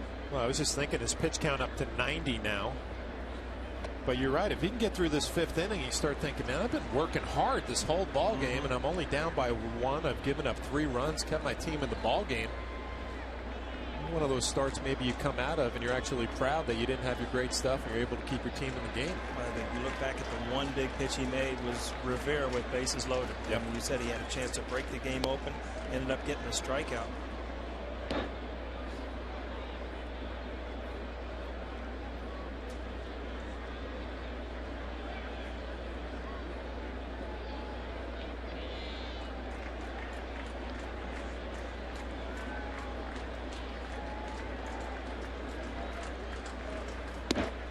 Pitch outside.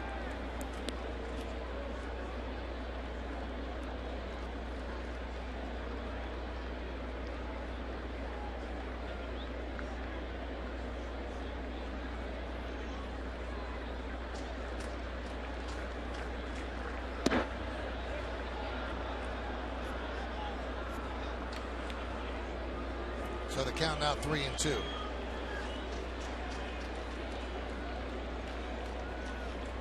Garcia, I mean, when you don't have overpowering stuff, you feel like you need your pitches called strikes that are strikes.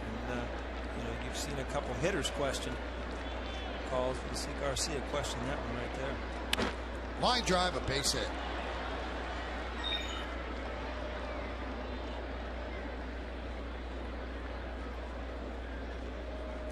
Again, I think if you see this pitch up in the zone, the replays tonight, when we look at some of the hits, everything's up in the zone. That's a split finger. It's just stayed up.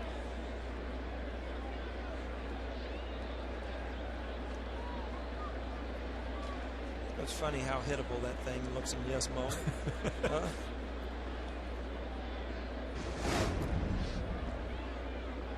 Here's John McDonald.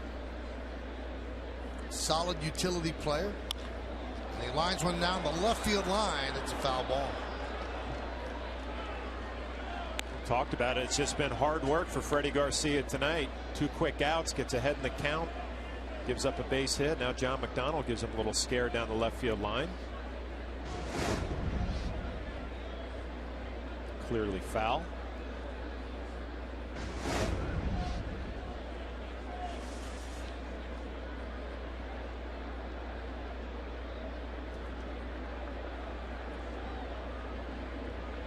The 0-1. Where Morton's getting a workout with Garcia on the mound. He's all over behind home plate. Russell Martin has gotten a lot of attention for what he's done at the plate this year in April, rightfully so. I mean, he's off to a great start, but I've been impressed behind the plate, blocking baseballs, working with the staff. Total package early on. Swing and a miss. So he's closing in on 100 pitches. That's why David Robertson's warming up.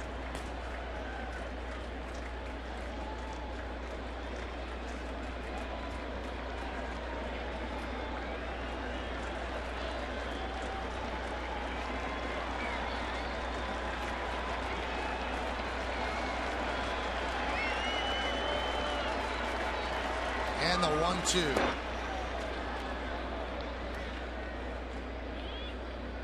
Two and two. Just what you were talking about, Michael. Russell Martin having to work tonight. A slider down in the dirt.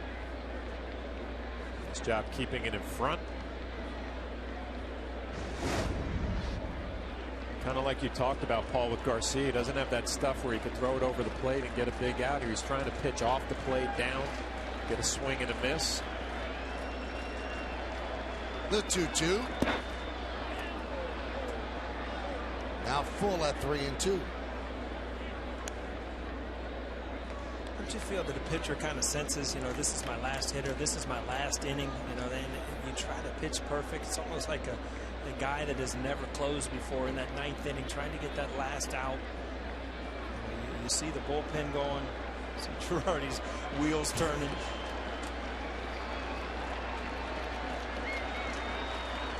Runner's going to go. He does.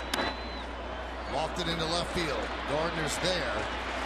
Boy, Garcia battled, scratched, clawed, gritty, gutty 5 innings. He's trailing 3-2. We're halfway through.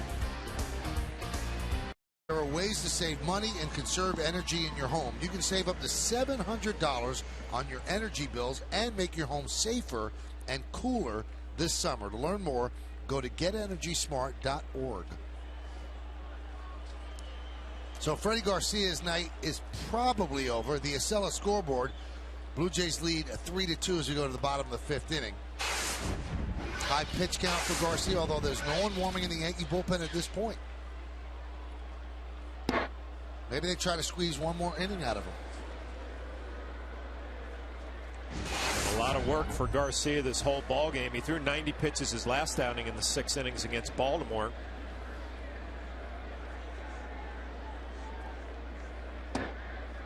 There's a strike. Now David Robertson back up, so that will probably do it for Freddie Garcia. I mean, as a manager, he has battled, and obviously if it's the 7th inning and he's cruising, wouldn't you want to continue to get his pitch count up there to 110, 115, where he could give you a complete game if he has his stuff. But tonight it seems like he's been in trouble. He's battled. Easily could have been 6-7-1 right now if he'd given up a couple of hits. 101 pitches so far for Garcia.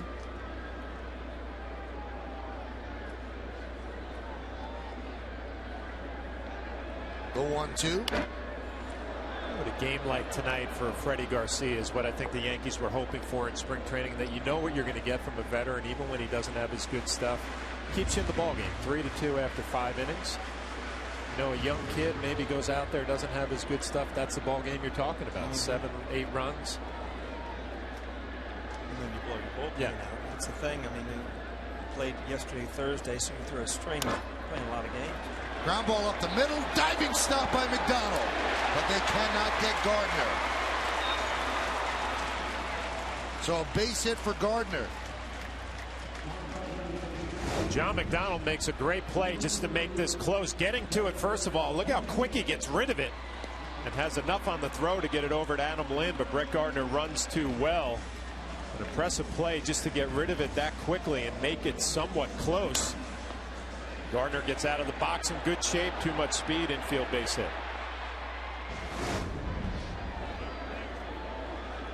The funny thing, a play like that, almost possibly Jeter beat that out. Everybody else in the lineup, he probably gets. I mean, it's a tremendous play. It's just Brett Gardner has great speed.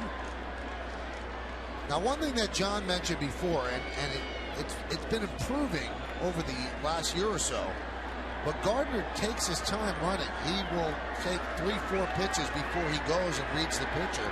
And then you see a guy like Rajay Davis, boom, he just takes off. And that distracts the batter. If you're going to take it, you wonder when he's going to go. Almost thrown away by Romero. Yeah, obviously a left-handed pitcher, tougher to get a better jump. But Derek Jeter, you have a decision now. Do I give him a few pitches to try to get the scoring position, or do I continue to be aggressive like I have my whole career? Well, as a hitter, if you hear the catcher or somebody scream, he's going, and for strike one, sure, you'll take strike one. You see it going here. Beautiful bunt. And Jeter's going to be safe. And they give him a base hit.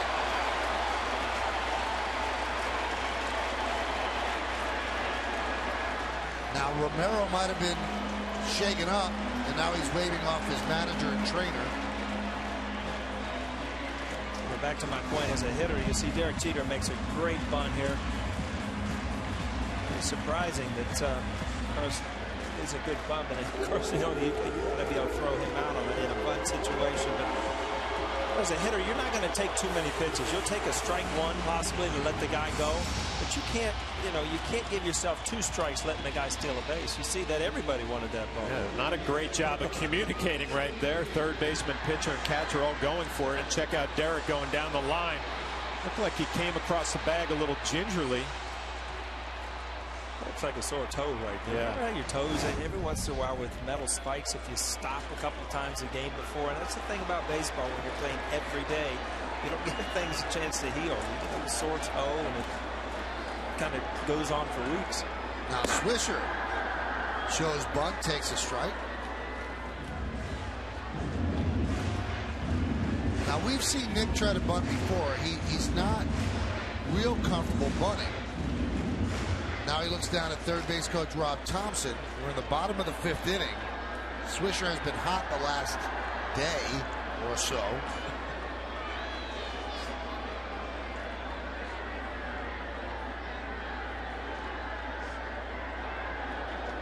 Maybe Joe Girardi listening to you before, Paul. You know, sometimes you got to play a little small ball to win some games, get away from the home runs. Derek still, he looks like he's a little beat up to me going down the line. I don't know if that maybe is a knee problem, hamstring.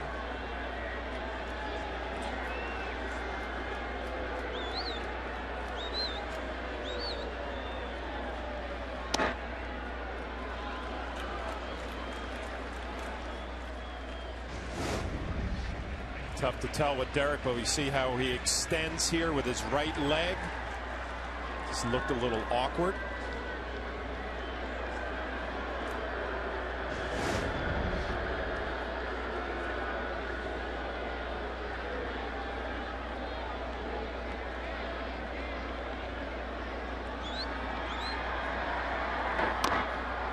And you can see Nick kind of pushes at the ball when he's bunting, and that's not the way they teach it. So now the count 1-2. You'd like that bat head out in front of home plate, deaden the baseball. Nick a little bit that back towards home plate, right over home plate. Now 1-2 count. Kind of gets in that defensive mode, try to put the ball in play. It's amazing. Cooper's still coming way in at first base. Yeah, what's that about? Does he think that they wouldn't take the bunt off on 2 strikes? Lind is really on the grass by about 10 feet. See, that's with 2 strikes. I mean, that's awful close to being. Chances are they're going to take it. Nick Swisher, you said, Mike, has been hot for the last day or so. Had 3 hits yesterday. Has a walk today.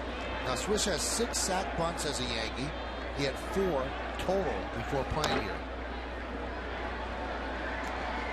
He's also been red hot from the right side of the plate.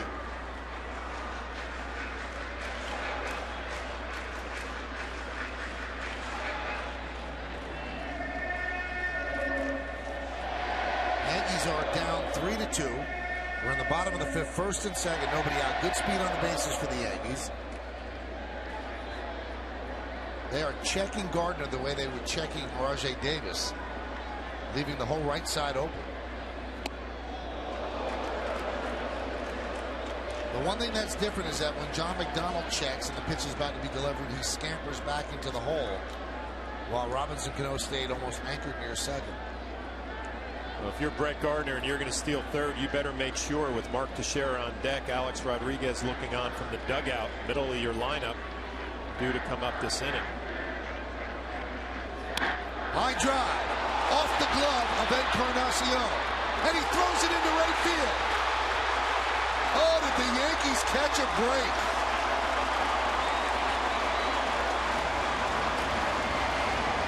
Everybody's safe.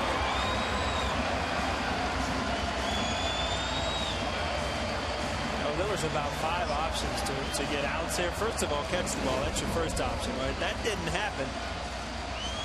Right here, you could pick the ball up and just go tag third base. You've got to force possibly a double play because Swisher's getting laid out of the box here. Could have been a triple play. Could have been a triple play. If he makes that throw at second, McDonald over to first, and back you get Brett Gardner at third. Or even the tag of Brett Gardner there. Oh, he kind of a jam shot. You see he jumped for it, kind of mistimed it. But again, you've got to know what's going on. And Encarnacion last year with Cincinnati a few times, they kind of questioned, you know, if he was in the game or out of the game, and ended up being traded. Scott Rowland made a huge difference when he went over to the Reds. Teixeira loops one into shallow left, backing up Escobar, and he makes a great play. Nice play by the shortstop. I'll tell you what, it's a good play by Brett Gardner too, because he's tagging up there. A lot of times if he turns his back completely to the play, you know, he catches this kind of to the side where he can pivot and still throw home. If he turns completely around, Brett Gardner could tag up and score on that play.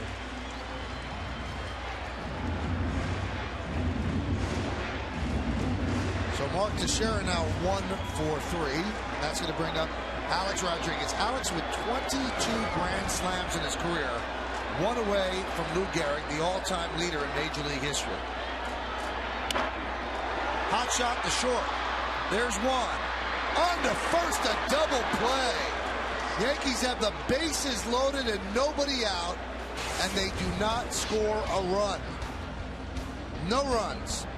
2 hits, 1 error, and 2 men left. We've played 5, Blue Jays 3, and the Yankees 2. We prove that every day. Take a look here. Alex Rodriguez gets jammed on a fastball inside. Escobar makes a nice catch the play before here going to his right. A good feed to John McDonald, who gets rid of it in good shape. A huge double play. Says guys still don't emotionally take this game serious, right? Ramirez pitched well. He's got great stuff. He's pitched out really the inning that he got in a lot of trouble, pitched out of it. Well, Joe Girardi makes the call to the bullpen, brought to you by AT&T. And he will bring in David Robertson. Not bad if you have 10 games and you do not have an ERA yet for David Robertson. 10 strikeouts and 8 1/3.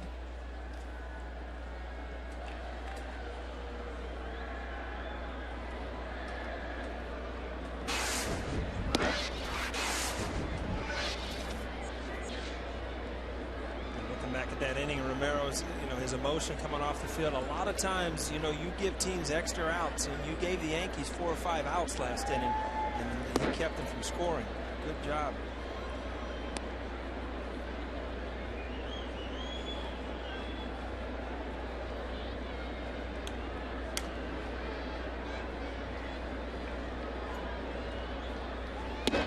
So talk to your pitchers between innings, Flair? It depended on who they were. Right. Yeah, there were some guys who wanted to talk. Other pitchers didn't want any part of you. Would go up to the clubhouse. I was going to say you'd have to chase Clemens all the way to the clubhouse. He never stayed out. Mike, you seen him? He never stayed out there either. Always went to the clubhouse. Our good friend.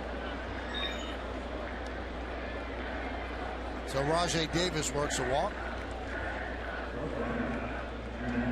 Little anxious moments for David Robertson earlier in the week. Tornadoes have hit Alabama, and David's from Tuscaloosa, and where it hit was right across the river from where he lives. So his family, they're okay, thank goodness.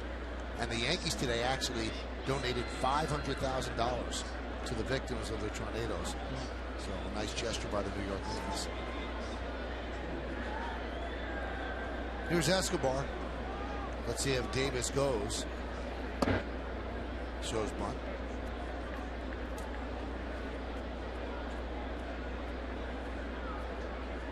We talked about the Blue Jays, how they like to run this year more than in the past, and they're never a team who would lay down a sacrifice bunt. And Escobar on the first pitch.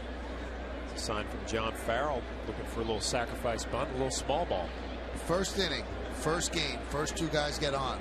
Bautista, who had 54 home runs, is at the plate, and Farrell has a double steal. So right then he was sending a message, this is not the way it used to be. Might not be the smartest idea. He's going to take the bat out of Bautista's hand. but he wants to shake things up.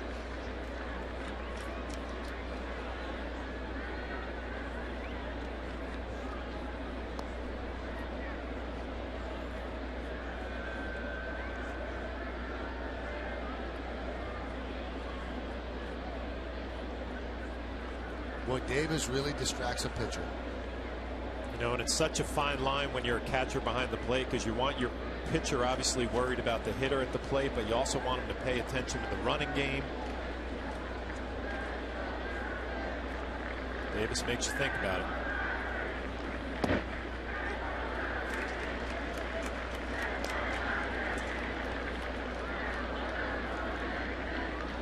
It was kind of an old thing that anytime the base stealer was on as a hitter, you could look dead fastball, and you know it's not always the case, but you know, catchers got egos. Sure. Everybody, I mean, you can as a hitter really sit on fastballs when you've got a base stealer on base. Look like in Texas, Pudge Rodriguez. I mean, if there was a guy on first or second, it was a fastball every pitch. Yep. He did not want a guy to run on a breaking ball because he had less of a chance to throw him out.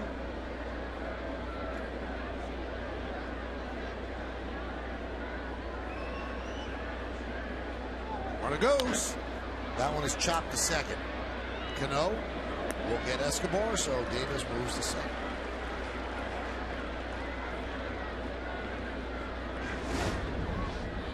Well, Davis was on the move. Escobar putting the ball in play, thinking about shooting that hole to the right side. Doesn't get a good piece of it. Easy play for Robinson Cano. Here we go again. Batista up, first base open. So some options for Joe Girardi and the Yankees if they want to pitch around him. Well, he singled to left in the first, allowed 2-run home run in the third. That was to left, and then he was intentionally walked. The fourth ball was intentional in the fourth.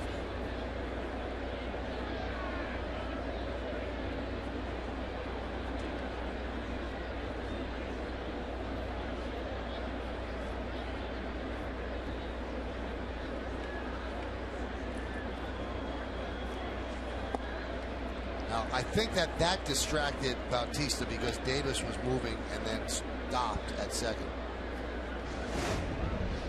Well, a lot of times as a hitter, I mean, you see, that's not a false break. That's just like I didn't get a good enough jump. And Bautista, look, a lot of times I don't know if it was supposed to work when you bunt and pull it back into the catcher's eyes. Flash, does that really work? You know what? Bernie Williams did that to me when I was with Tampa, and I actually broke my finger on my glove hand because he brought the barrel right back into my eyesight, my line of vision. It can be distracting to a catcher if done properly. Chuck Knobloch was great at that.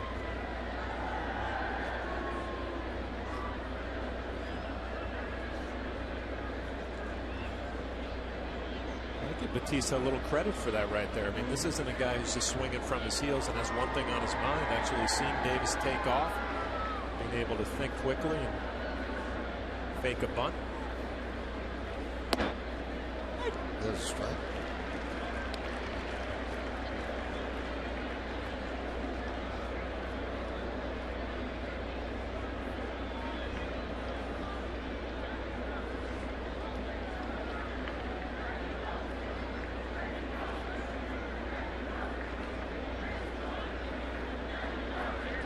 Goes. Throw to third. Not in time. Stolen base for Davis. I think you have to walk and try to set up a double play. But look at the pick here. I mean, this is like a first baseman backhand picking. Obviously, a tough pitch to throw on, a curveball down. Again, we talked about it with Brett Gardner. If you're going to think about stealing third, you better make sure you make it with Batista up there. Davis got a great jump, gets in there easily. So now the Yankees bring the infield in. Blue Jays got a lot of criticism during the offseason. They signed Bautista to a 5-year, $64 million extension. People said, you're signing him off one good year? But now he's showing that maybe it wasn't a one-year wonder, as he's gotten off to a great start, and they have him locked into a 5-year contract. Tell me something, Flash. I mean, every once in a while from the dugout, you'll hear, hey, you know, base open, be smart. All right, what's that mean? Are we pitching to him or are we not pitching to him? That means you're not pitching to him, but that's a lot of the times when you tell a pitcher, hey, be careful. And they bruise one. He makes a mistake. 3-1. Call a strike. It's a John Hirschbeck strike right there. That right there, as a hitter, you don't know if he's coming after you or not because the umpire's giving him 2 pitches. Literally has not thrown a strike this count. He's 3-2.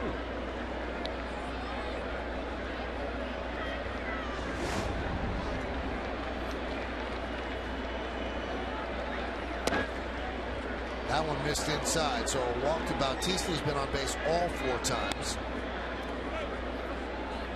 Let's check out tomorrow's starting pitchers, brought to you by Verizon Fios. Get the ultimate in entertainment on the Ultimate Network. Fios, a network ahead. Young Kyle Drabek gotten off to a good start, 2-0, 3.30. A.J. Burnett's had a good April, 3-1, 3.52. Now note the start time. Our coverage will begin at 3:30 right here on Yes. Game time right around 4:07, 4:08. There's A.J. Hard luck loser. And his last start against the White Sox pitched very well, 8 innings. Here's Adam Lynn. And Martin's going to have a talk with Robertson.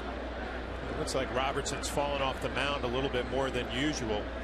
Never been a guy that really finishes towards home plate. He kind of falls towards the Yankee dugout. Looks like Russell Martin trying to get him back on track. Check out the finish here. He kind of spins off his front leg towards the Yankee dugout, yanking that fastball down and in.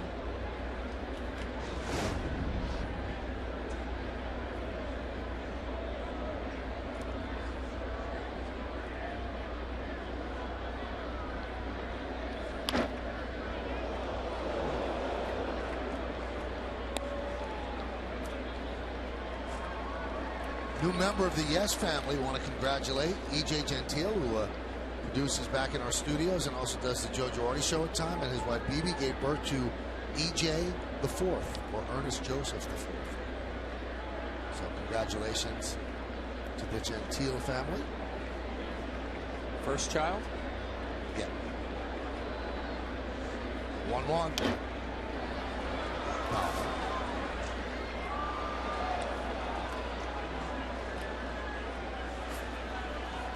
Robertson usually gets tough in these situations. Opponent 2 for 14 against him with runners in scoring position. And tonight the Blue Jays are 0 for 7 in these spots. Yankees are 0 for 4 as well. Home runs, that's what gets it done tonight. A 1-2. He struck him out.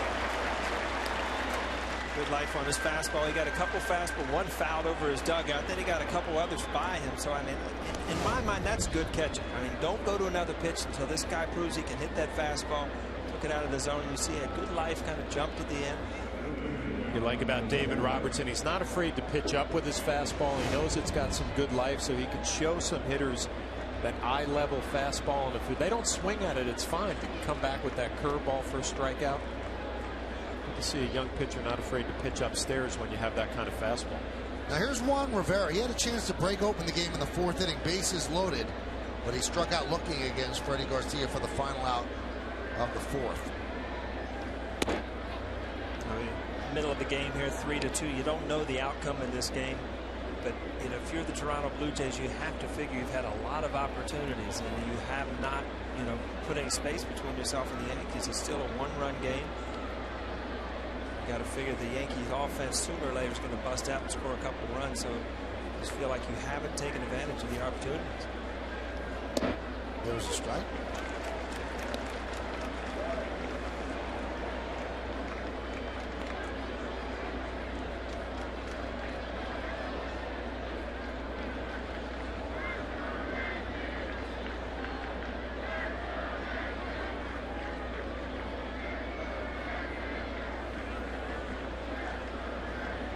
Runner goes, and Robertson has him hung up. And he throws the ball into center field. See it coming. So Davis scores, and it's 4-2 Blue Jays. I'll tell you what, you use that spin move, and all of a sudden you've got so many things going on, you don't know where to throw it, then you heave it into center field. It's just, you know.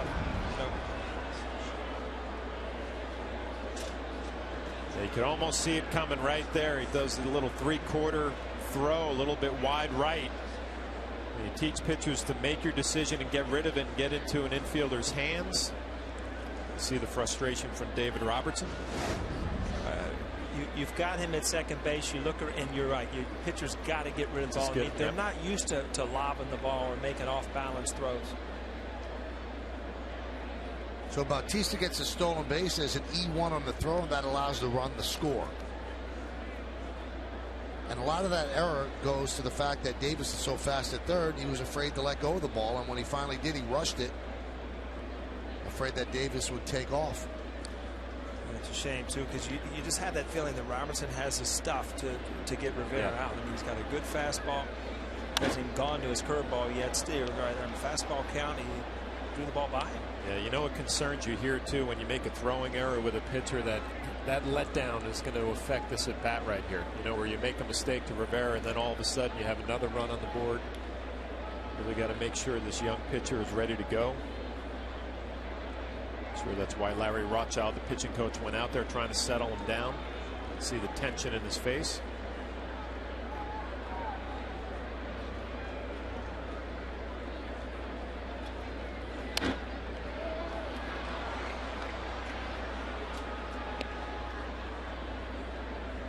Still 1-2.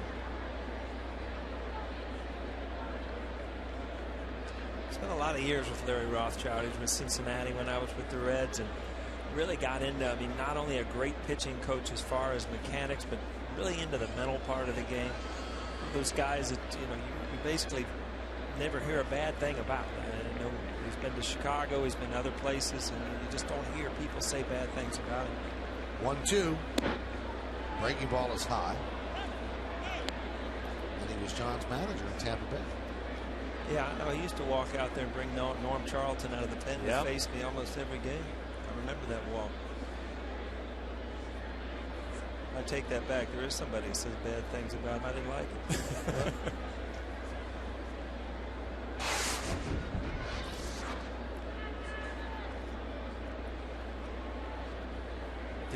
Were you there when Lou was there?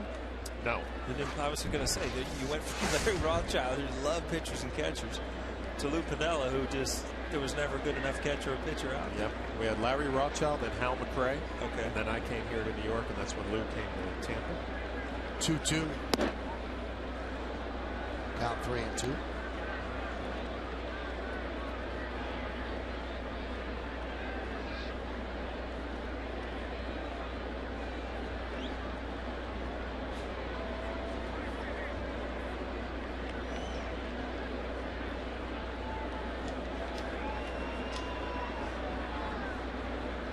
Runner goes from second.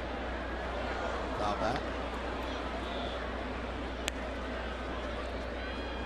Yeah, you said things are going to be a little different there, Mike. A little 3-2, funky. 2 outs, man on second, in motion. If you're the hitter, all of a sudden you're looking at the scoreboard thinking, do I have things right here? Is there 2 outs and it's 3-2 with the base open? The guy's running.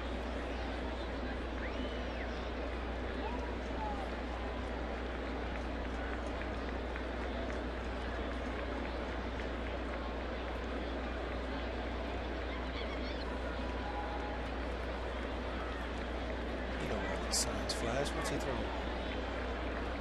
Maybe going sign after 2, which is always a popular sequence. Could be a fastball in. Probably wrong. Yep.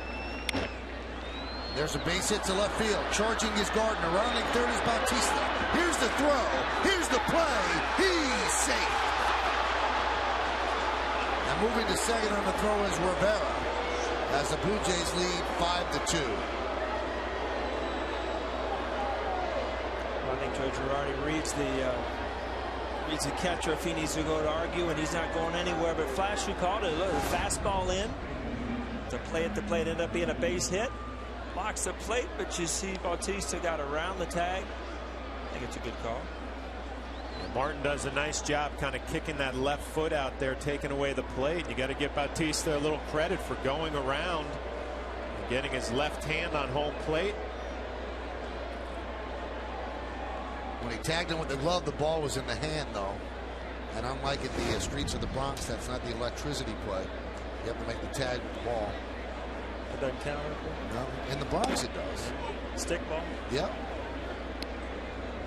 lot of times, and I wasn't watching it, the on-deck batter, your job is to immediately, when that ball is hit, is to set up on the other side of the plate and tell that runner which side to go on. And, tell the guy to slide inside or outside to get away from the tag.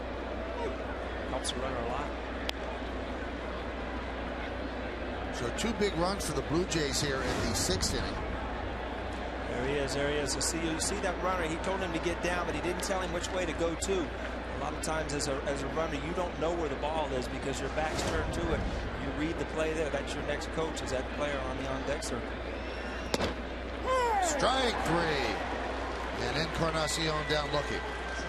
But 2 runs on 1 hit, 1 big error, 1 man left. We go to the bottom of the 6th. 5-2 Jays.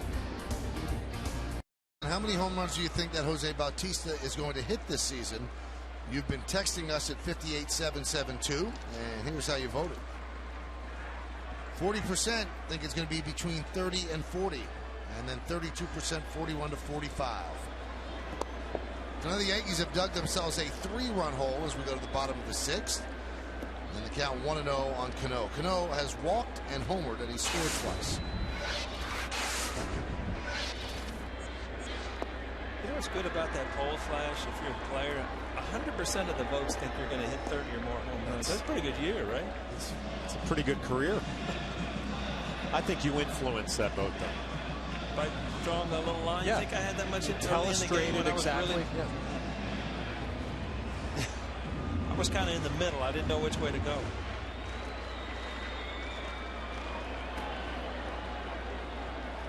Octavio Dotel warming. Count 3-0.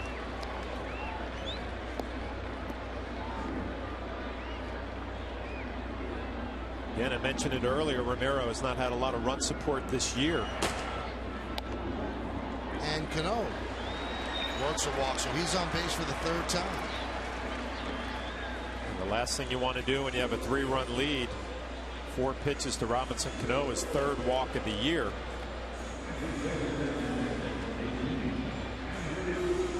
Now, Andrew Jones has not looked good in his 2 at-bats against Romero. Struck out twice, and the next hitter, Granderson, also struck out twice.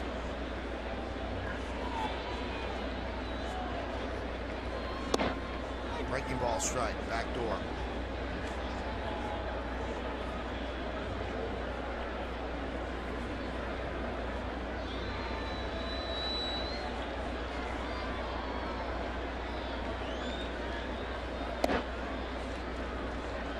It's funny, I'm looking down here at Granderson on the on-deck circle, and I'm thinking to myself, I got a little question for you, Michael and Flash, both of you. You're on the on-deck circle. Calmly waiting for your at-bat, or anxiously waiting for your at-bat? I want Michael to answer this first. Come on, Me? Michael. Yeah. Calmly waiting for your turn, or anxiously waiting for your at-bat. Am I a great player, or am I? You're a Major League Baseball player. But there's different levels. If I'm Cano, I'm calmly waiting. Okay. If I'm somebody who can't rake, then I'm anxiously awaiting. I'm looking over my shoulder. I'll tell you what, if I'm Curtis Granderson, I've struck out twice tonight. I'm anxiously trying to figure out a way to put the ball in play. Well, the reason I say that, and you see Andrew Jones go down again, but it's that time of the night when you were in the on-deck circle that you start building that, the adrenaline and stuff before you even get there. You've gone through what's going to, what's going to happen as far as who's going to be on base, what situation you are. And I used to look at Jeter on the on-deck circle, and it was like he was going to hit in a half an hour, where I was ready to try to get it all, fired up. And I just think it's a different mentality on who's hitting. But you're a lot more nervous in real life than Derek. Probably. Derek's very chill, and you're very hyper. I walked through the airport today. He's on the front of GQ. He's on the front of. Gene's got it all working. Yes, he does. The rest of us got to go out and try to prove things. The 0-1.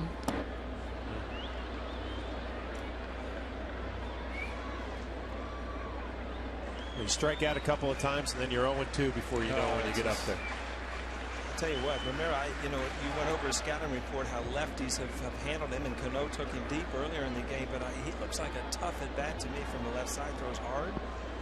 He's had somewhat of a good curveball. Hadn't thrown it for a strike a lot, but his velocity can move his fastball in and out. The slider right there he threw in. I mean, that's the ball he's getting beat on from lefties. That slider that he leaves over the inside part of the plate. Back leg?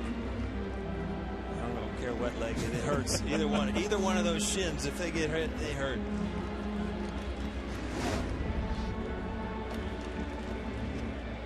See, this is the difference right here, Paul. You get another look off the back knee, it looked like.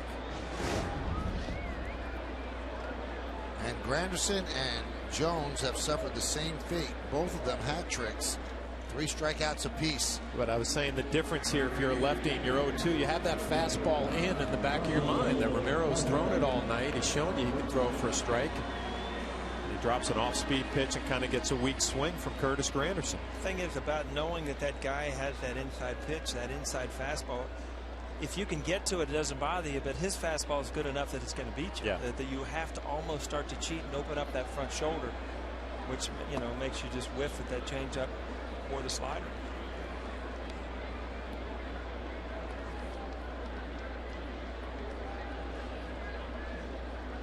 You know, I've heard a lot about Russell Martin wants to catch every game. I mean, in your mind, if you're managing, what's your ideal number for a guy's having a great year, a catcher? I mean, you can't catch a guy 162 games. You'll wear out. Well, let's think about when Posada was at the top of his game. He was catching 140 games a year. Right. Well, that's 22 days. That's a lot. Yeah, that's still 22 days off. I would say just a round number 130. Okay. Probably a nice number for a starting catcher who's having a big year. Be creative with some of the days off. You know, a day game after a night game, maybe with an off day the next day, so he gets 2 full days.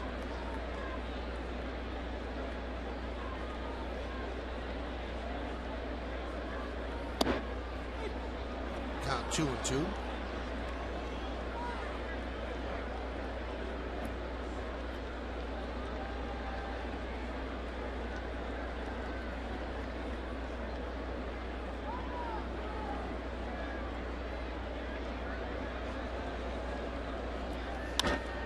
That one is looped into right field. Bautista on the run makes the play. So the leadoff walk does not hurt Romero. Yankees strand 1.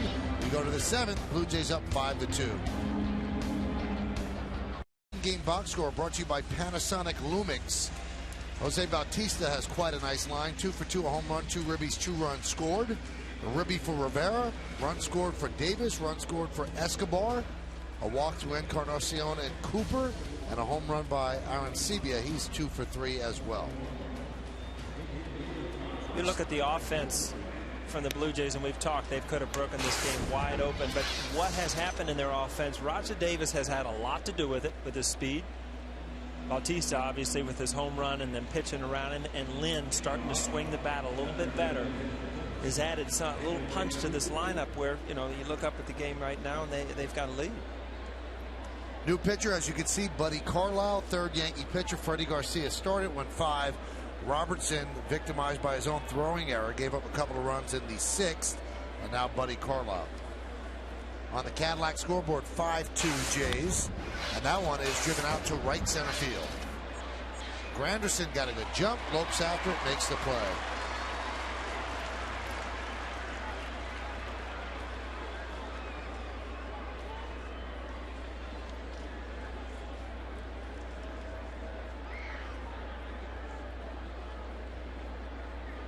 And here's J.P. Arancibia. Since being called up last week, Carlisle's done a nice job. And he has banged around. He's pitched in Korea, pitched in Japan last year.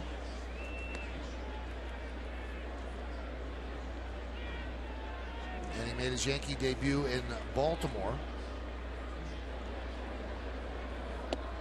There's the strike. Casey Jansen warming up. Bullpen's done a good job for the Blue Jays this year.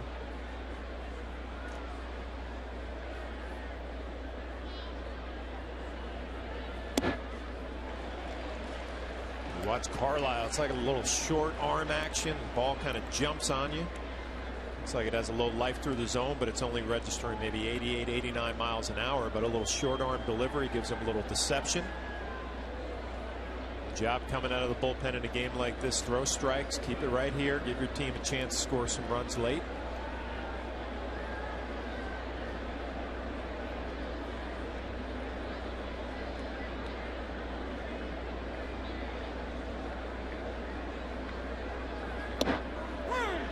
Strike 3. Arancibia down looking. Going to look at Carlisle's motion from the side. Pretty simple delivery. Pitches out of the stretch. Doesn't have a long arm swing, kind of a short armor. A perfect little cut fastball looks like on the outside corner. A nice catch by Martin, bringing it back, giving Hirschbeck a good look. I was going to say, that ball's outside. See that? I can even tell from up here, Flash. You got to give that catcher a little credit. Did a great job of showing Hirschbeck you know a good look at it. That pitch right there would have hit a left-hander in the back knee. We're going. This is Michael. We're going back to like the late '90s here. I told you I was having flashbacks today from the deli earlier in the day. All I heard from O'Neill when he came up to the plate. That's after we like, how you doing, Flash? Yeah, that's it. After the first pitch, it was on. You didn't know this stuff was going on up there, did you, man? I wish we had you guys mic'd. No, you didn't.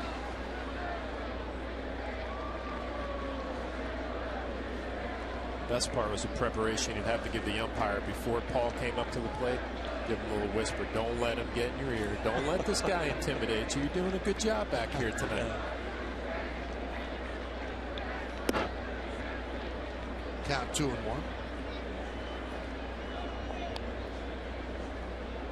Michael, let me ask you, were you up at 4 o'clock this morning watching all the hoopla? No, but my wife was. Really? Yep. She's still getting ideas from your pet. And you know what? The royal wedding, I don't think it had anything better than yours, Michael. How do you like that? Wow, thank you. I'm sure Jody will love to hear that. All I know is my mother-in-law was 92, 93 years old. She got up at 4 in the morning to watch this stuff. My wife's telling me this. I'm like, you know, we mentioned the word DVR, but it didn't register. No, it didn't work. 3-1. There's a strike.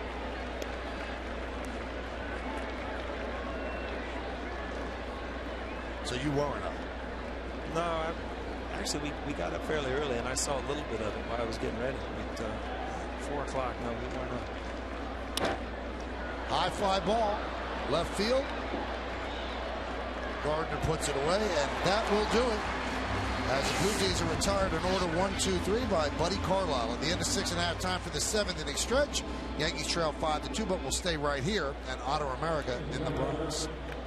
For a moment of silent prayer as we remember the servicemen and women who are serving our country at home and around the globe.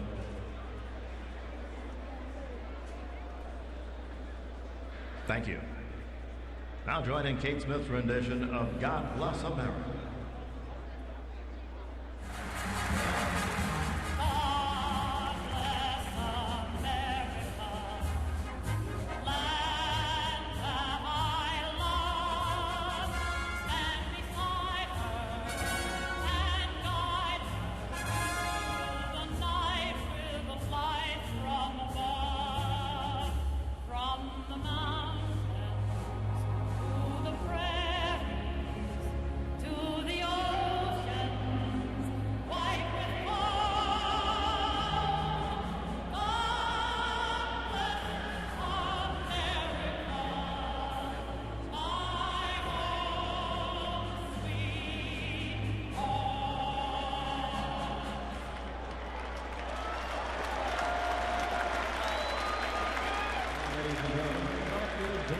As you mentioned, the Yankees obviously have had some struggles against Ricky Romero. The Yankees in-game box score brought to you by Panasonic's Lumix. Robinson Cano with a home run and 2 runs scored. The other run, Russell Martin with an RBI double. Now the Yankees have to deal with Casey Jansen on in relief. And Gardner shows bunt and pulls back. So Romero pitched well. The Cadillac scoreboard has him leading 5-2.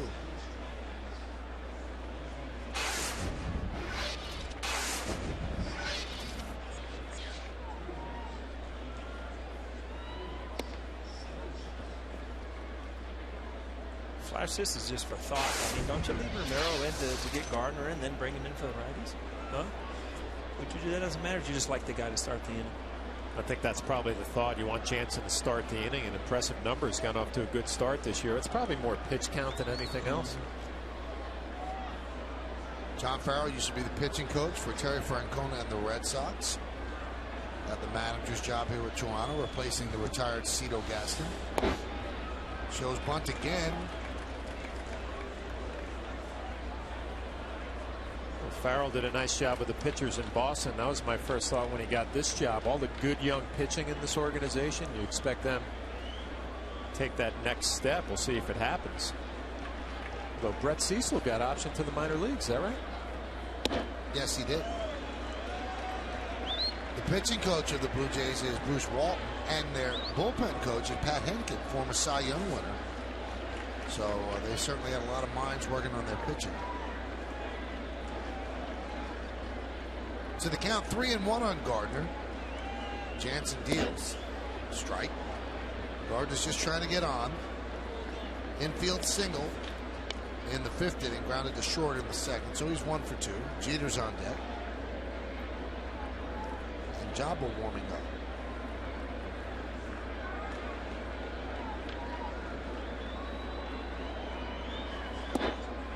And Gardner does work a walk. That's the last thing Jansen wanted to do. Come in and walk the speedy Brett Gardner.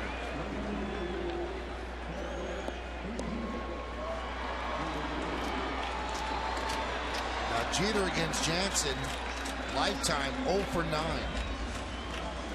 So Derek's 1 for 3, picked up a bunt single. He was trying to sacrifice in the 5th, but it was such a good bunt, and Blue Jays didn't play it well. He picked up an infield single.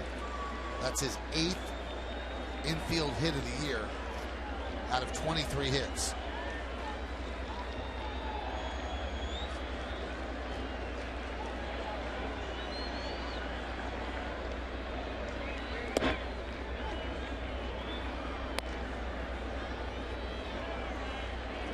No, they're saying he has 9 now. I thought he had come in with 7, so 9 infield hits for Derek, and he leads the American League.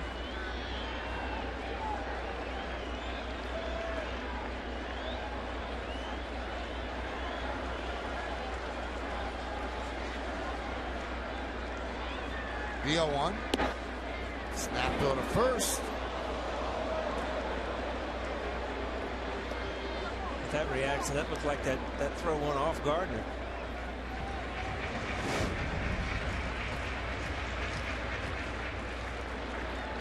Oh yeah, right hip.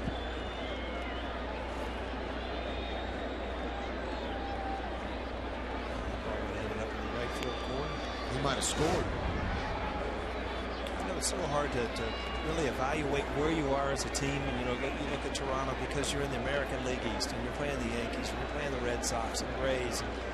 And, again, back to Buck Martinez, who does their television. They feel that in a couple of years that this team can win the American League East. They have a couple of huge prospects in the minor league, big name pitchers, big guys, and they feel that if this offense continues to get better, they bring some young pitching in, and to be able to say that, we'll be able to win the American League. I mean, that's saying something, because obviously it's the strongest division of baseball.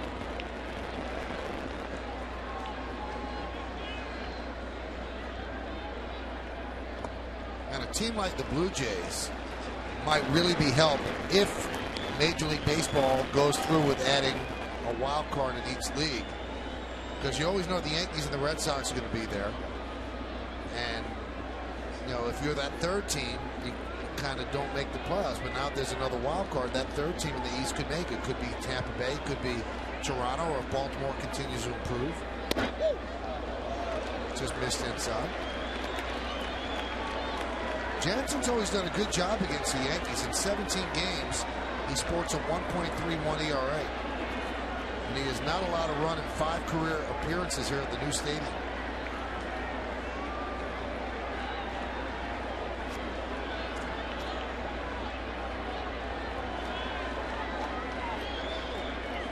Let's see if they send Gardner on 3-2, or if he goes. He does. Right back up the middle. And grabbed there by Escobar. What range by the shortstop. for the first out.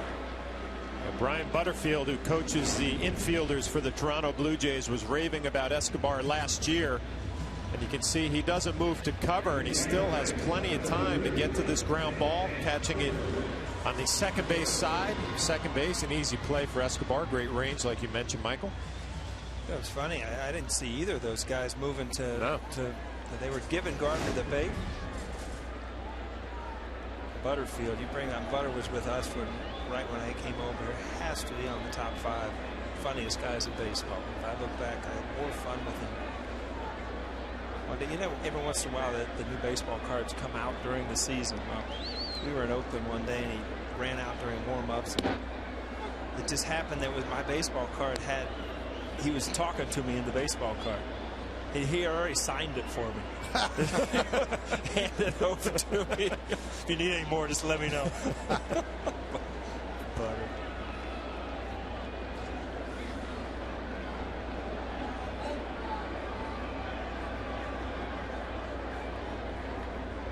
The 0-1. Good curveball from Jansen. Backdoor strike. Nick Swisher frozen.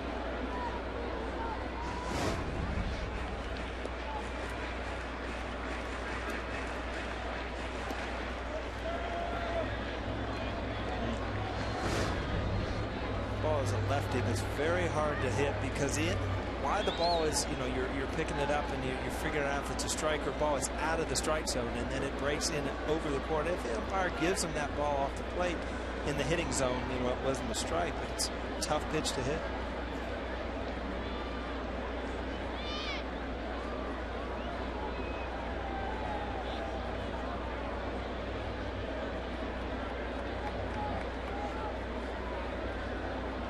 Jansen wants to talk it over with his catcher.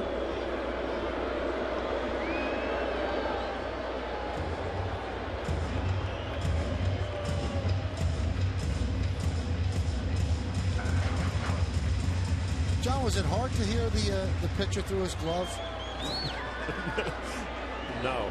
That's kind of never new. Was muffled or anything? No. That's kind of new, isn't it? I don't remember in the old days guys talking through their glove like they're, you know, it's not like the batter's got a TV in his pocket or something. I mean, how does he know what the guy's saying? It's odd. Maybe he's got one of those devices, yeah. Little iPads you're working on over here, or a Razor. My Razor phone has been very durable. The 1-2 fouled away.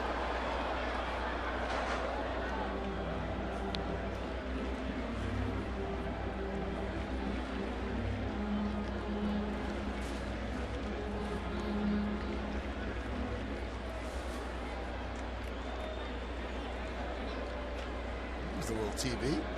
A couple of little TVs.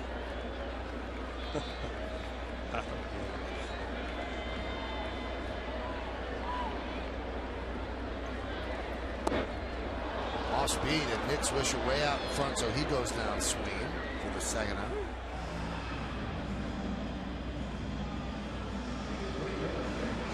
Jansen went back to that backdoor curveball again. Paul talked about, looks like it's in the other dugout, and then it comes back to the corner, and Nick Swisher kind of has a weak swing down and away. How quiet Swisher was last year, and he let the ball come to him. If you watch that last pitch, his front, he uses a leg kick, but his front hip is starting to open up a little bit, and obviously that's going to take your weight away from it. So not nearly as quiet as he was early because that hip's going out that way, which kind of takes everything away from the baseball.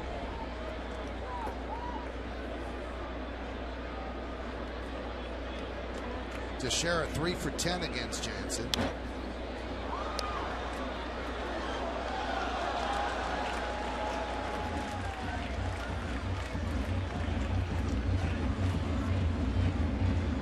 More through the glove.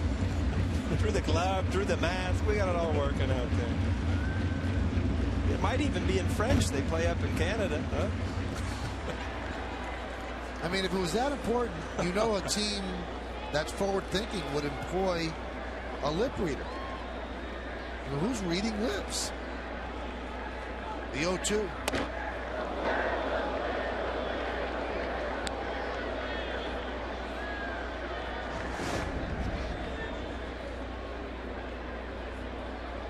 Yeah, it gets a little too close for comfort. And, you know, on TV it doesn't look that close, but you know, when you're up there hitting, you're not going to stick around and see if it's going to break in or out. You're kind of getting out of there. Count 2-2. We're in the bottom of the 7th inning, and the Blue Jays lead the Yankees 5-2. You know, another thing, Flash, that pitchers always think, they always think the guy on second base is giving signs. Yep. Everybody's giving signs. Half the time, I don't even know what the signs were. How are you going to give them to the hitter if you don't? I mean, the catchers use so many different signs. That was off speed, popped up. Encarnacion runs out of room. You know what, though? Catchers are paranoid about it, too. Is that right? Yeah, always looking out at the runner at second base. Is he doing anything to give location? Am I giving my signs away? I thought I'm worried about a lot of stuff out there. Now I know all these pitchers and catchers are worried about all this stuff. But I wish I'd have known this stuff. I really would have messed with it. One guy I thought that doing cartwheels out there on second. Supposedly Clemens was very paranoid. Very paranoid about it. Jorge Posada paid a lot of attention to the runners. Yeah.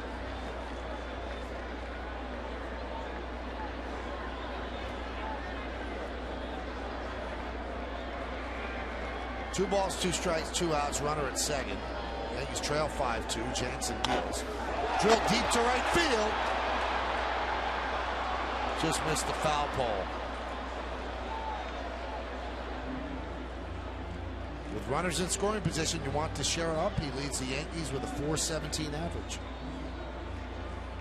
How about that, Paul? You get a pitch to drive out of there, and you're a little bit too quick, and now you start thinking, I'm not going to get that one again. Yeah, we talked earlier in the game. Bautista had a ball inside he could hit, and what he do? He didn't hook it foul. Yeah. He hooked it inside for a home run. A lot of pitches. I mean, a lot of depends on your at bats, on the pitches that you get, what you do with them. And if you foul that ball off, sure, pitcher's going to go back and make a good pitch on it. Now you lose Teixeira. That would bring up A-Rod as a tying run. See, this is a tough call right here for the catcher, Aaron Sebia. I mean, you got Casey Jansen, who has a good curveball. We saw a couple of them, Nick Swisher. But can he throw it for a strike 3-2? Like you said, Michael, if he misses, Alex Rodriguez comes up with a chance to tie it. And he walked him.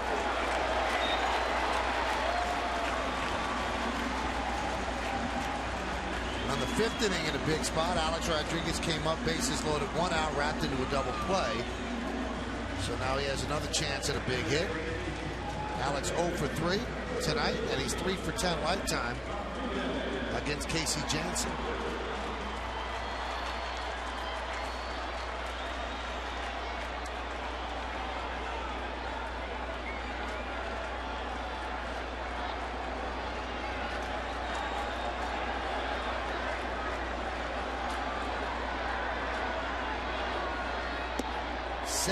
Of the Yankees' 128 runs this year have come via the home run, and that is by far the highest percentage of any team in baseball. They came in tonight 58.7% of their runs on home runs. The second place team was the Orioles at 47%.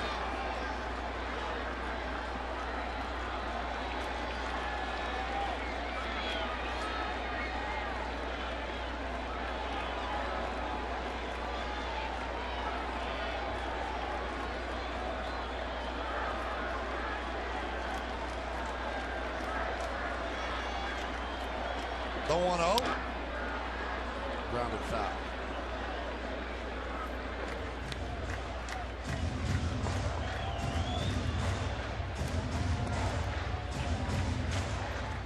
Along with Paul O'Neill, John Flaherty, and Jack Curry, I'm Michael Kay. And you are watching Yankees baseball right here on the Yes Network. Bottom of the 7th inning. First and second, 2 outs. Yankees trail 5-2. And Alex Rodriguez at the plate.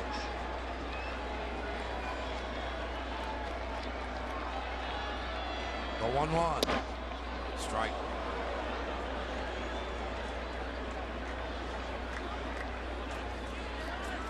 Yankees have 42 home runs, the most in the majors. They have 106 singles, which is the fewest in the majors. Roy Lavello is moving his outfielders around.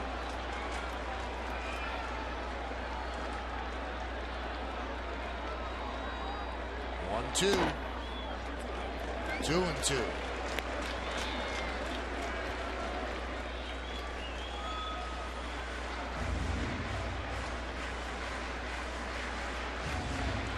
Sean Camp throwing in the Blue Jay bullpen.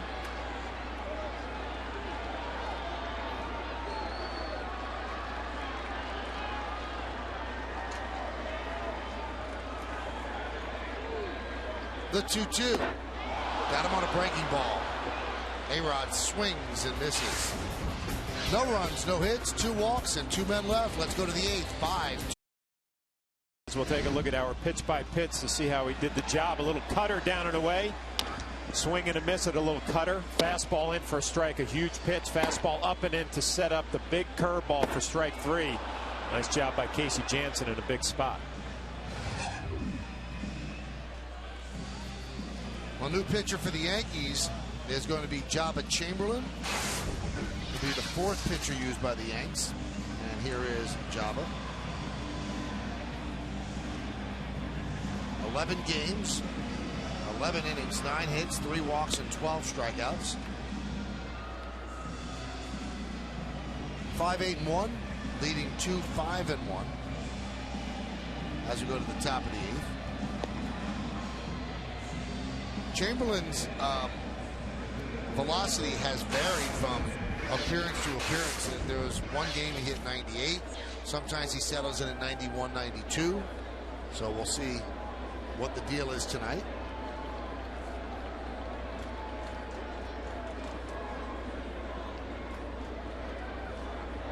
He has not worked since April 24th, and he's had just one appearance since April 19th. So let's see if he's strong right now. First pitch, a 95-mile-an-hour fastball.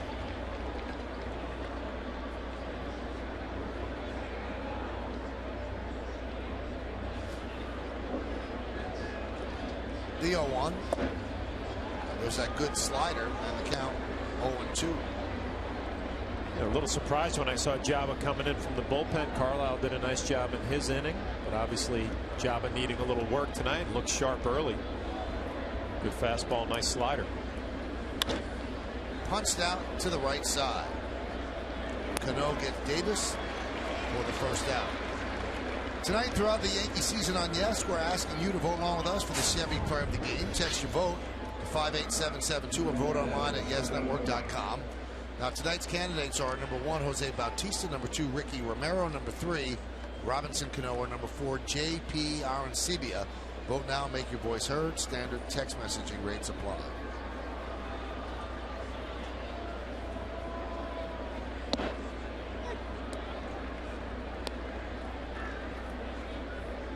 Slider strike to Escobar.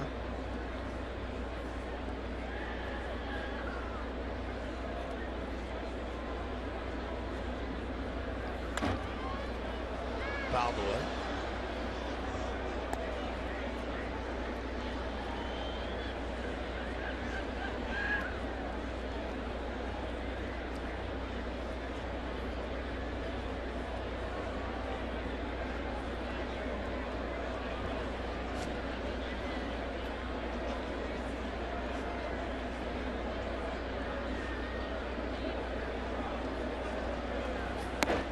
Pitch outside, 97 miles an hour.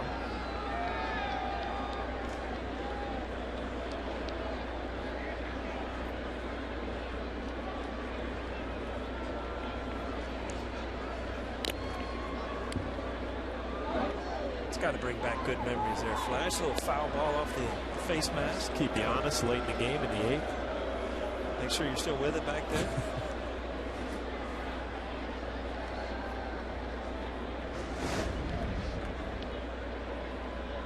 Off the glove, off the mask, and you can laugh about it when you're up here, but it's amazing now all the catchers coming down with concussions from everybody gets concussions. It's amazing. Used to just be, you got your bell rung, you got a headache, now they're all concussions. Chopped up the middle. Right there is Cano. He sets and fires for the second out. Did you play football, Michael? did it all. You know, it was very athletic. Football. Yeah. Absolutely. I'm not even going to go about the helmet size. I'm not even going to say it. Not even going to bring it up. Flag football. Is that what you played? I played football with a big helmet. You just wanted to throw that out there? I mean, you hinted at it. Pitch to Bautista's inside, 1-0.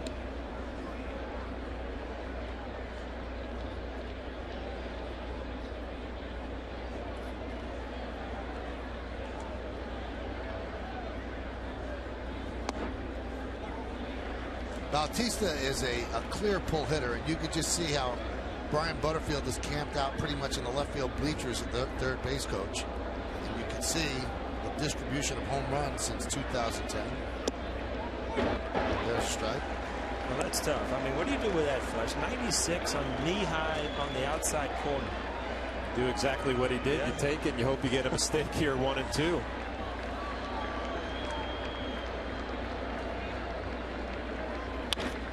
Hit sharply to short. Jeter grabs it and goes across the diamond. So Jabba works a 1-2-3 inning here in the 8th. We go to the bottom of the 8th inning. That's how it was, Paul, right there, right outside the stadium. Alan Amici. And great savings off the advanced game price on select seats when you purchase Yankees tickets with your MasterCard. There will also be exclusive deals throughout the stadium when you use your MasterCard. This MasterCard ticket special is for a limited time only, and tickets are subject to availability. Log on to Yankees.com/MasterCard for MasterCard ticket specials today. Having a good time at the ballpark, but the Yankees are down 5-2. And a new pitcher for the Blue Jays is Sean Camp. Those are the numbers on Camp. They're pretty good numbers. A couple of defensive changes for the Blue Jays as well. Corey Patterson takes over at left, and Mike McCoy takes over at third. So with those defensive changes in a 5-2 game, there's Corey. John Farrell has used up 67% of his bench. He has one player left, his backup catcher, Jose Molina.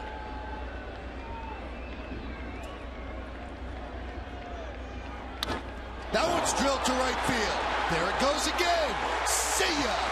Almost the same spot. Another line drive. Solo shot for Cano.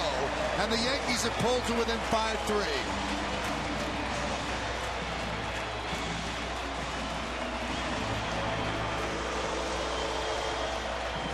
It's kind of fun to watch right now. I tell you what, I mean, it's amazing that as good a hitter as he is, that he's getting pitches, and these aren't just normal home runs. These are line drives that just happen to end up in the seats. So that ball was supposed to be away, and if you make a mistake on him right now, this is what's going to happen. Absolute bullet down in the right field. Eric Chavez will pinch hit for Andrew Jones, who was 0 for 3 with 3 strikeouts. 8 home runs for Cano. Grounded right side. McDonald right there for the first out. It was supposed to be a sinker away, and it ends up middle. Mistake. Another line drive into the seats. If we can see that replay again, we'll see it in slow motion here. I don't know if we'll see it. Yeah, the last replay, you could see the smoke come off the ball. It's like the rosin being hit off the ball. It was hit so hard. Yep. Another strike to Granderson, the count 0-2. You know, it strikes me when you see that finish right there, how balanced it is. I mean, it's just fluid and balanced. Right, obviously, his head doesn't move at all, which would take him off some pitches.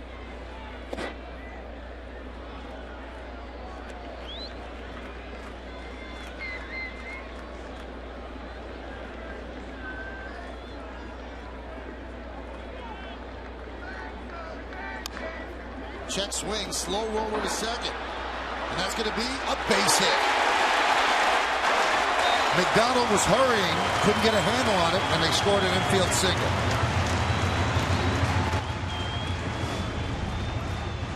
again, speed makes defensive guys do things just in a hurry. Just you got to be perfect, and you see what happens. I mean, if you bobble it a little bit, you get a handle on it. Dangerous throw right there too. As a first baseman, you hate to see a guy bobble that close and then whip one over at you. So Granderson gets a hit, and that little check swing ground ball is going to force the hand of John Farrell. He's going to go to the bullpen. Bring in another reliever with Russell Martin due up. Yankees down by 2. J&R Music and Computer World, and by Toyota, the official hybrid of the New York Yankees. Well, the Yankees announced after the 4th inning that there's going to be a big concert here on September 14th. It's going to be the Big Four, and it features Metallica, Megadeth, Slayer, and Anthrax. Now, Metallica is the group that does Enter Sandman that you hear all the time when Mariano comes in. So that's going to be Wednesday, September 14th. Details regarding a Friday, May 6th public on sale for tickets are going to be released in the near future. Fans are encouraged to visit Yankees.com/thebig4 for up-to-the-moment information regarding the event. Yankees would like to be able to hear Enter Sandman tonight, but they got to get themselves a lead right here. And Octavio Dotel is going to try to stop them from doing that. Those are the numbers on Dotel. And the only thing that Dotel's ever had a problem with is staying healthy, because he's got good stuff. You see the 5 walks and 7 2/3. Needs to tighten up the control a little bit. Here's Russell Martin. Pitch outside. I'm surprised Camp came out of the game so quickly. I mean, righty's just hitting .053 against him, and John Farrell decided to go with Dotel instead of Camp against Russell Martin.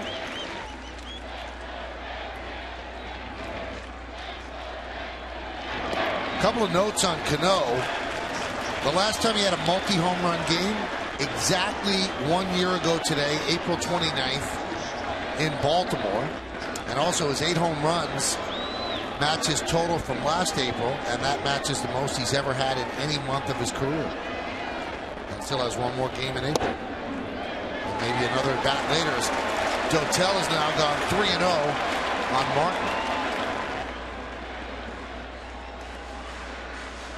Dotel in his career against the Yankees has pitched 11 games and carries a 2.25 ERA.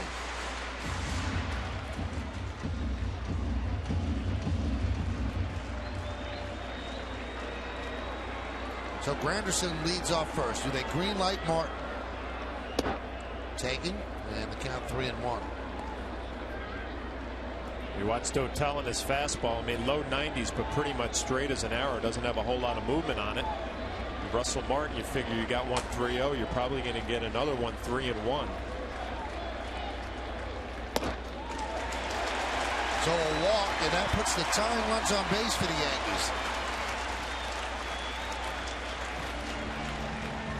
They have one lefty in the bullpen, the Blue Jays, Mark Zipchinski, and he's very, very tough against lefties, but he's not up. John Roush, the closer, is up.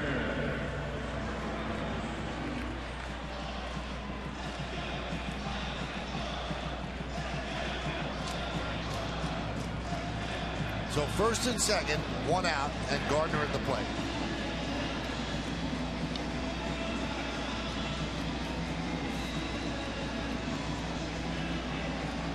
Gardner's had a couple of home runs of late. He had a home run yesterday. A line drive into the seats and right. That's become a favorite landing spot for a lot of Yankee home runs of late.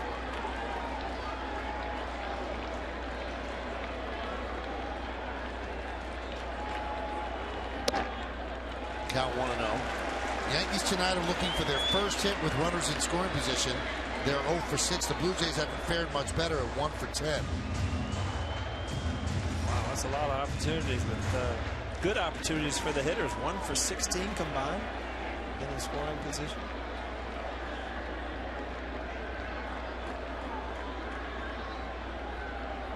And the 1-0. Throw to second. And a nice play by Escobar to keep that in the infield.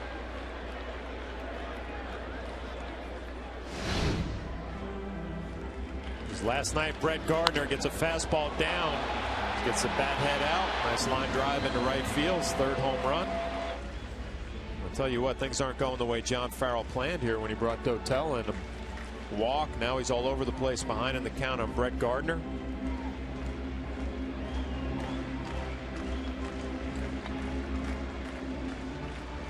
You said it, Michael. Dotel's been around. I mean, started with the Mets, went to Houston, Athletics, Tampa, or Toronto.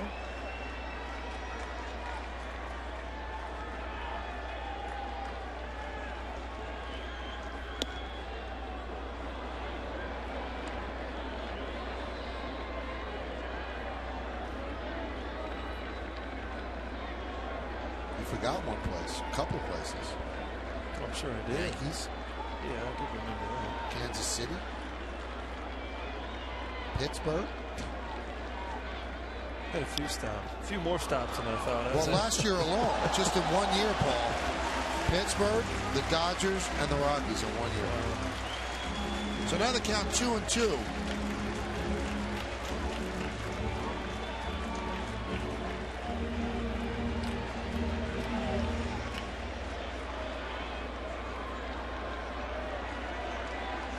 Granderson off second, Martin off first.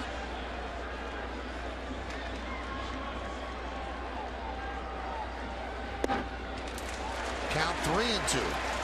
Does not have great command.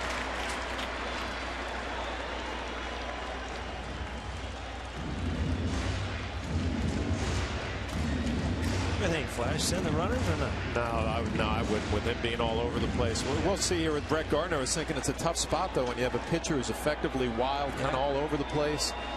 You worry about him throwing that one nasty pitch here, 3-2. If you're a catcher here, you're in the back of your mind, aren't you thinking, you know, if I get a strikeout here, I got a good chance of going to second base. Russell Martin at second base. Don't worry about the lead runner.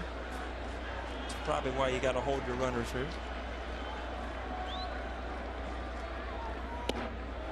And a walk to Gardner, so he's on base for the third time, and the Yankees have the bases loaded for Jeter.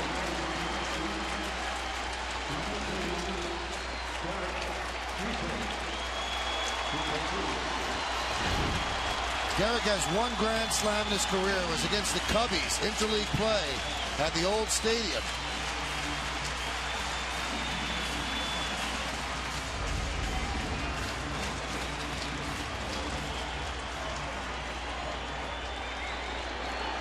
So Jeter against Dotel, 1 for 6 lifetime. Against Roush, who's warming up, 1 for 3. Crowd of 40,830. Many on their feet.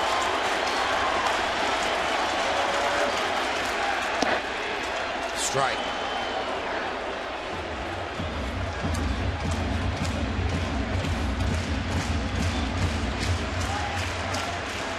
Granderson, third. Martin, second. Gardner first. Great speed on the corners. Martin runs well at second. The 0-on. 0-2. Those two fastballs. I mean, first pitch borderline away. That ball right there, though, ended up over the middle of the plate.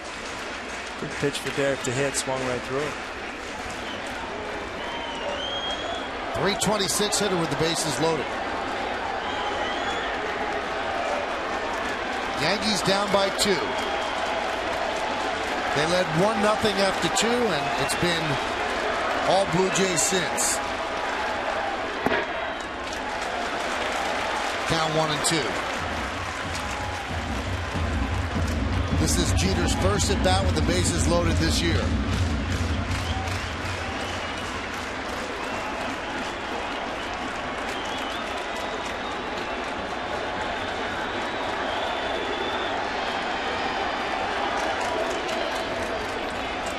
Dotel throwing mostly fastballs, which would benefit the Yankees because it seems like a recipe that a lot of teams have been using, getting them out with breaking balls.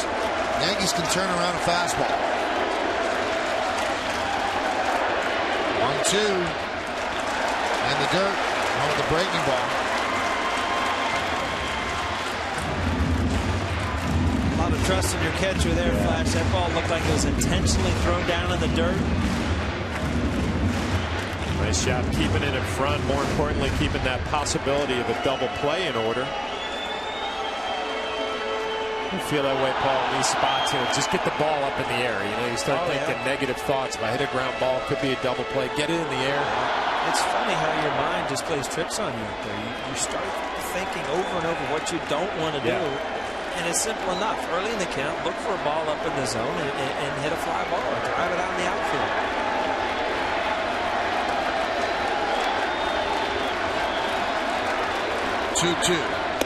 He struck him out. Went up the ladder and struck him out with a fastball. So 2 away. We talked about Dotel being effectively wild. He got ahead in the count and then just rides a fastball up in the zone. Derek expands. Tough to catch up. Swings right underneath and a big strikeout for Dotel. And that's it for Dotel, as Farrell is now going to go to his closer. He's going to bring in John Roush to face Nick Swisher. Bases loaded, 2 outs. Yankees down by 2. WB Mason postgame as Bob Lorenz brings you today's highlights plus updates from around the league. And Jack Curry will get the team's reaction as well as that of Joe Girardi from the clubhouse. It's all coming up on the WB Mason postgame. It's only on Yes. Nip and Tuck affair, another nail biter here at the stadium. As John Farrell is going to bring in his closer, 4 saves for Roush. 9 2/3, 7 hits, 4 walks, 7 strikeouts. Nick Swisher's faced Roush once, and he's 1 for 1. That 1 hit was a home run. I'm sorry. So the base is loaded, but you don't have to think home run here. A single, and you probably tie the game. Roush deals. 1 pitch, and he gets it done. A ground ball to Lynn, and that'll do it. So Farrell pulls the right string right there. So far, most of the Yankee offense has been on the bat of Robinson Cano. That's right. In the 4th inning, a home run.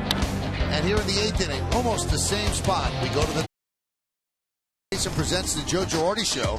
The skipper sits down to discuss the best plays and moments from the first month of the season. Plus, he'll answer your questions submitted on Facebook and Twitter. It's a new Joe Girardi Show Sunday at 5, only on Yes.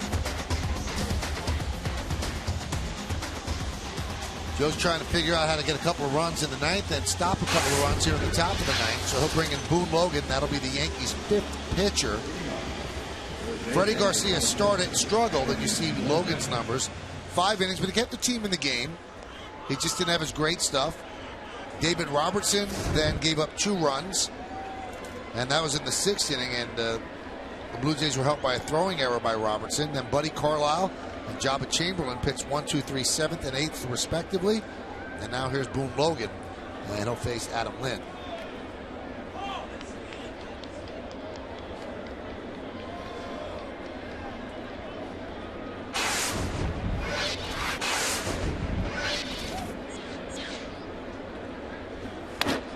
Hot shot, foul.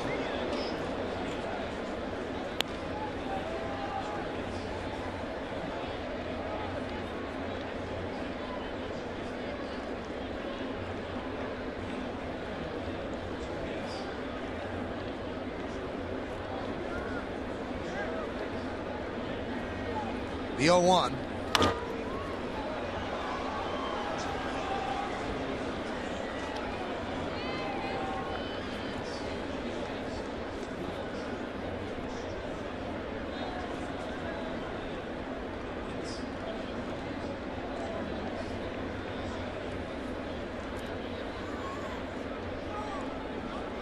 The 0-2. Check swing. Confirmed by Scott Barry.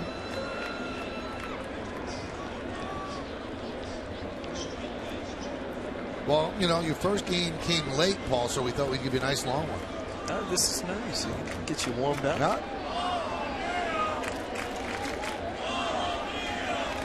Hey, like that. I started a little chanting. Nice. Everybody in the booth to sit down. Flaherty's one who started. Yeah.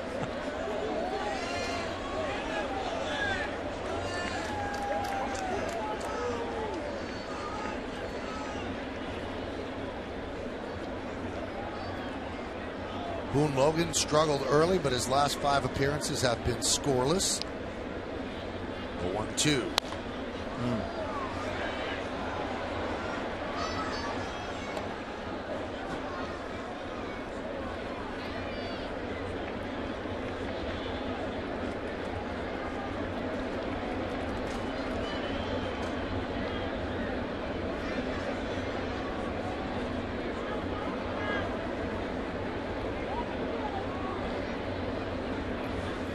Swing and a miss. Logan got him.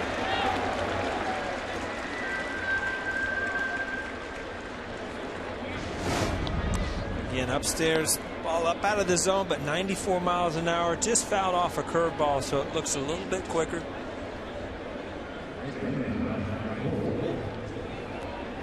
Telling himself that's not a good pitch. Look, he wanted to break that bat over his knee. Thought better of it. Dad had 3 home runs in Texas the last 3 days. You better keep it. Here's Mike McCoy. Cowboy. Boone Logan doing a better job than he did early on, getting ahead in the count. Really the difference for him last year when he came back up from AAA, able to throw the ball over the plate. His stuff is plenty good enough. That's in that fastball, Paul, 94 miles an hour, a good slider. Soft ground ball to short. Jeter charges and makes the play, just getting McCoy. I told you that Lynn wanted to break the bat over his knee. Oh. I wasn't going to mess with my knee. No, you aren't? See, you're supposed to cut the tape, Mr. Bolin. Look at poor Gene Monahan sitting in the dugout saying, what's wrong with this guy? My wife was saying the same thing. What is wrong with you? What are you even thinking about at that time? And what did you tell her? I wasn't, honey. You just don't get it. You don't get it. Look at Gino. He's still thinking about things. I talked to Gino today. Does he ever change? He looks the same every single year. Great guy. Been here since 1973. Here's Corey Patterson.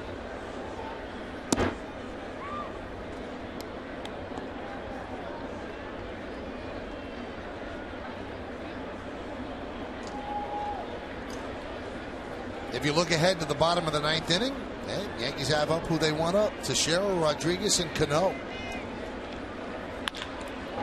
Base hit to right field.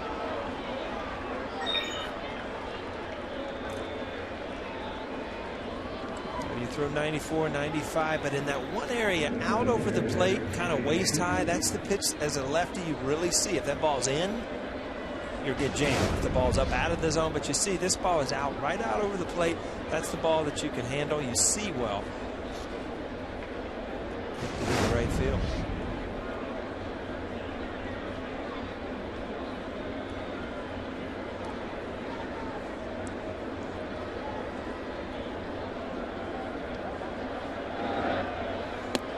Breaking ball inside to Cooper.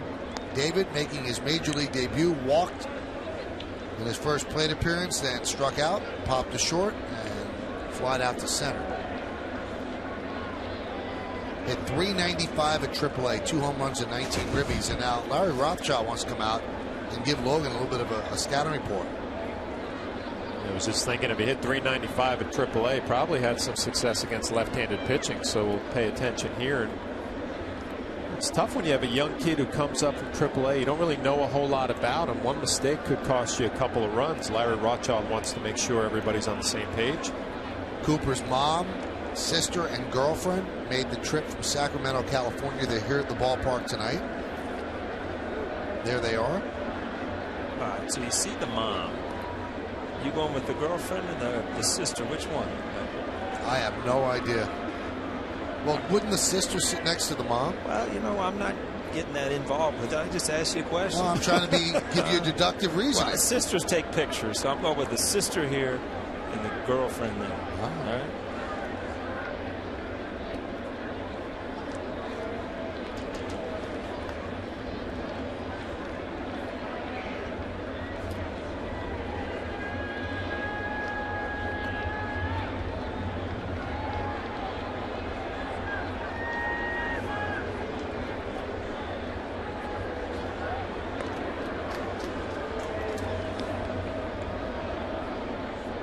tell you what, as a nervous rookie, you don't need these long at bats either. Pitching coach goes out, a couple throwovers to first. It seems like you've been at the plate, your heart's racing. You've been up there for 20 minutes, you're tired just standing there. The 1-0. That one's driven to center field. Granderson backpedals and makes the play, so Cooper hit it hard, but run down by Granderson. No runs a hit, no errors, and 1 man left. Do the Yankees have a rally in their bones? They have only 1 win this year when trailing after 8 innings. Well, the family thought it was a hit. No, it just missed. We go to the bottom of the 9th. Actor James Caan joins Michael Kay for GMC Presents Center Stage. The legendary actor discusses his prolific career from his early TV days to today on Center Stage. James Caan tonight after the postgame, only on Yes. Very, very entertaining guy. People should stay tuned and watch that. I got to get home to watch that, Michael. Huh? You really should. Here's Mark Teixeira, bottom of the 9th inning. He takes a pitch low from Roush. 5-3, Blue Jays lead. First game of this 3-game set. Roush trying to nail this down for Ricky Romero.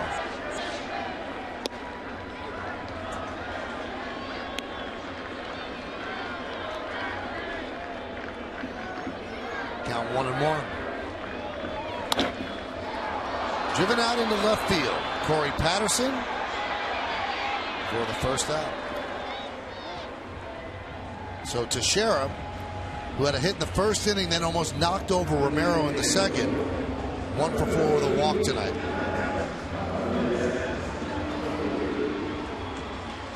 Well, Yankees trying to have a dramatic finish here, but I think they're going to look back at that 5th inning, bases loaded, nobody out, and they couldn't scratch any runs across. Missed opportunities tonight. Alex 0 for 4. You know, Roush came over and he was talking before the game, and I know this guy's huge. I'm looking at the book. He said, I didn't know he's 6'10", 250. Do you ever remember hitting off the real tall guy? It's just hard to pick up the ball. They have a different angle. And I think you expect him to throw harder than he actually does. Ground ball to third. McCoy. And the Yankees are down to their final out here in the bottom of the 9th.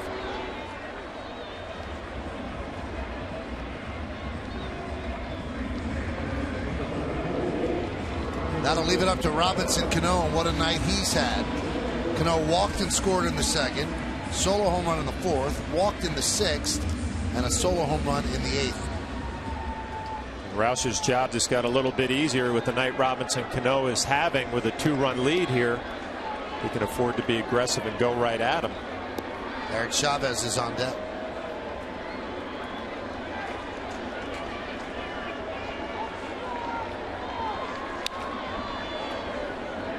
Foul back.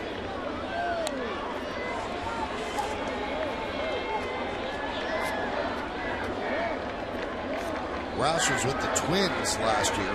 Signed here as a free agent.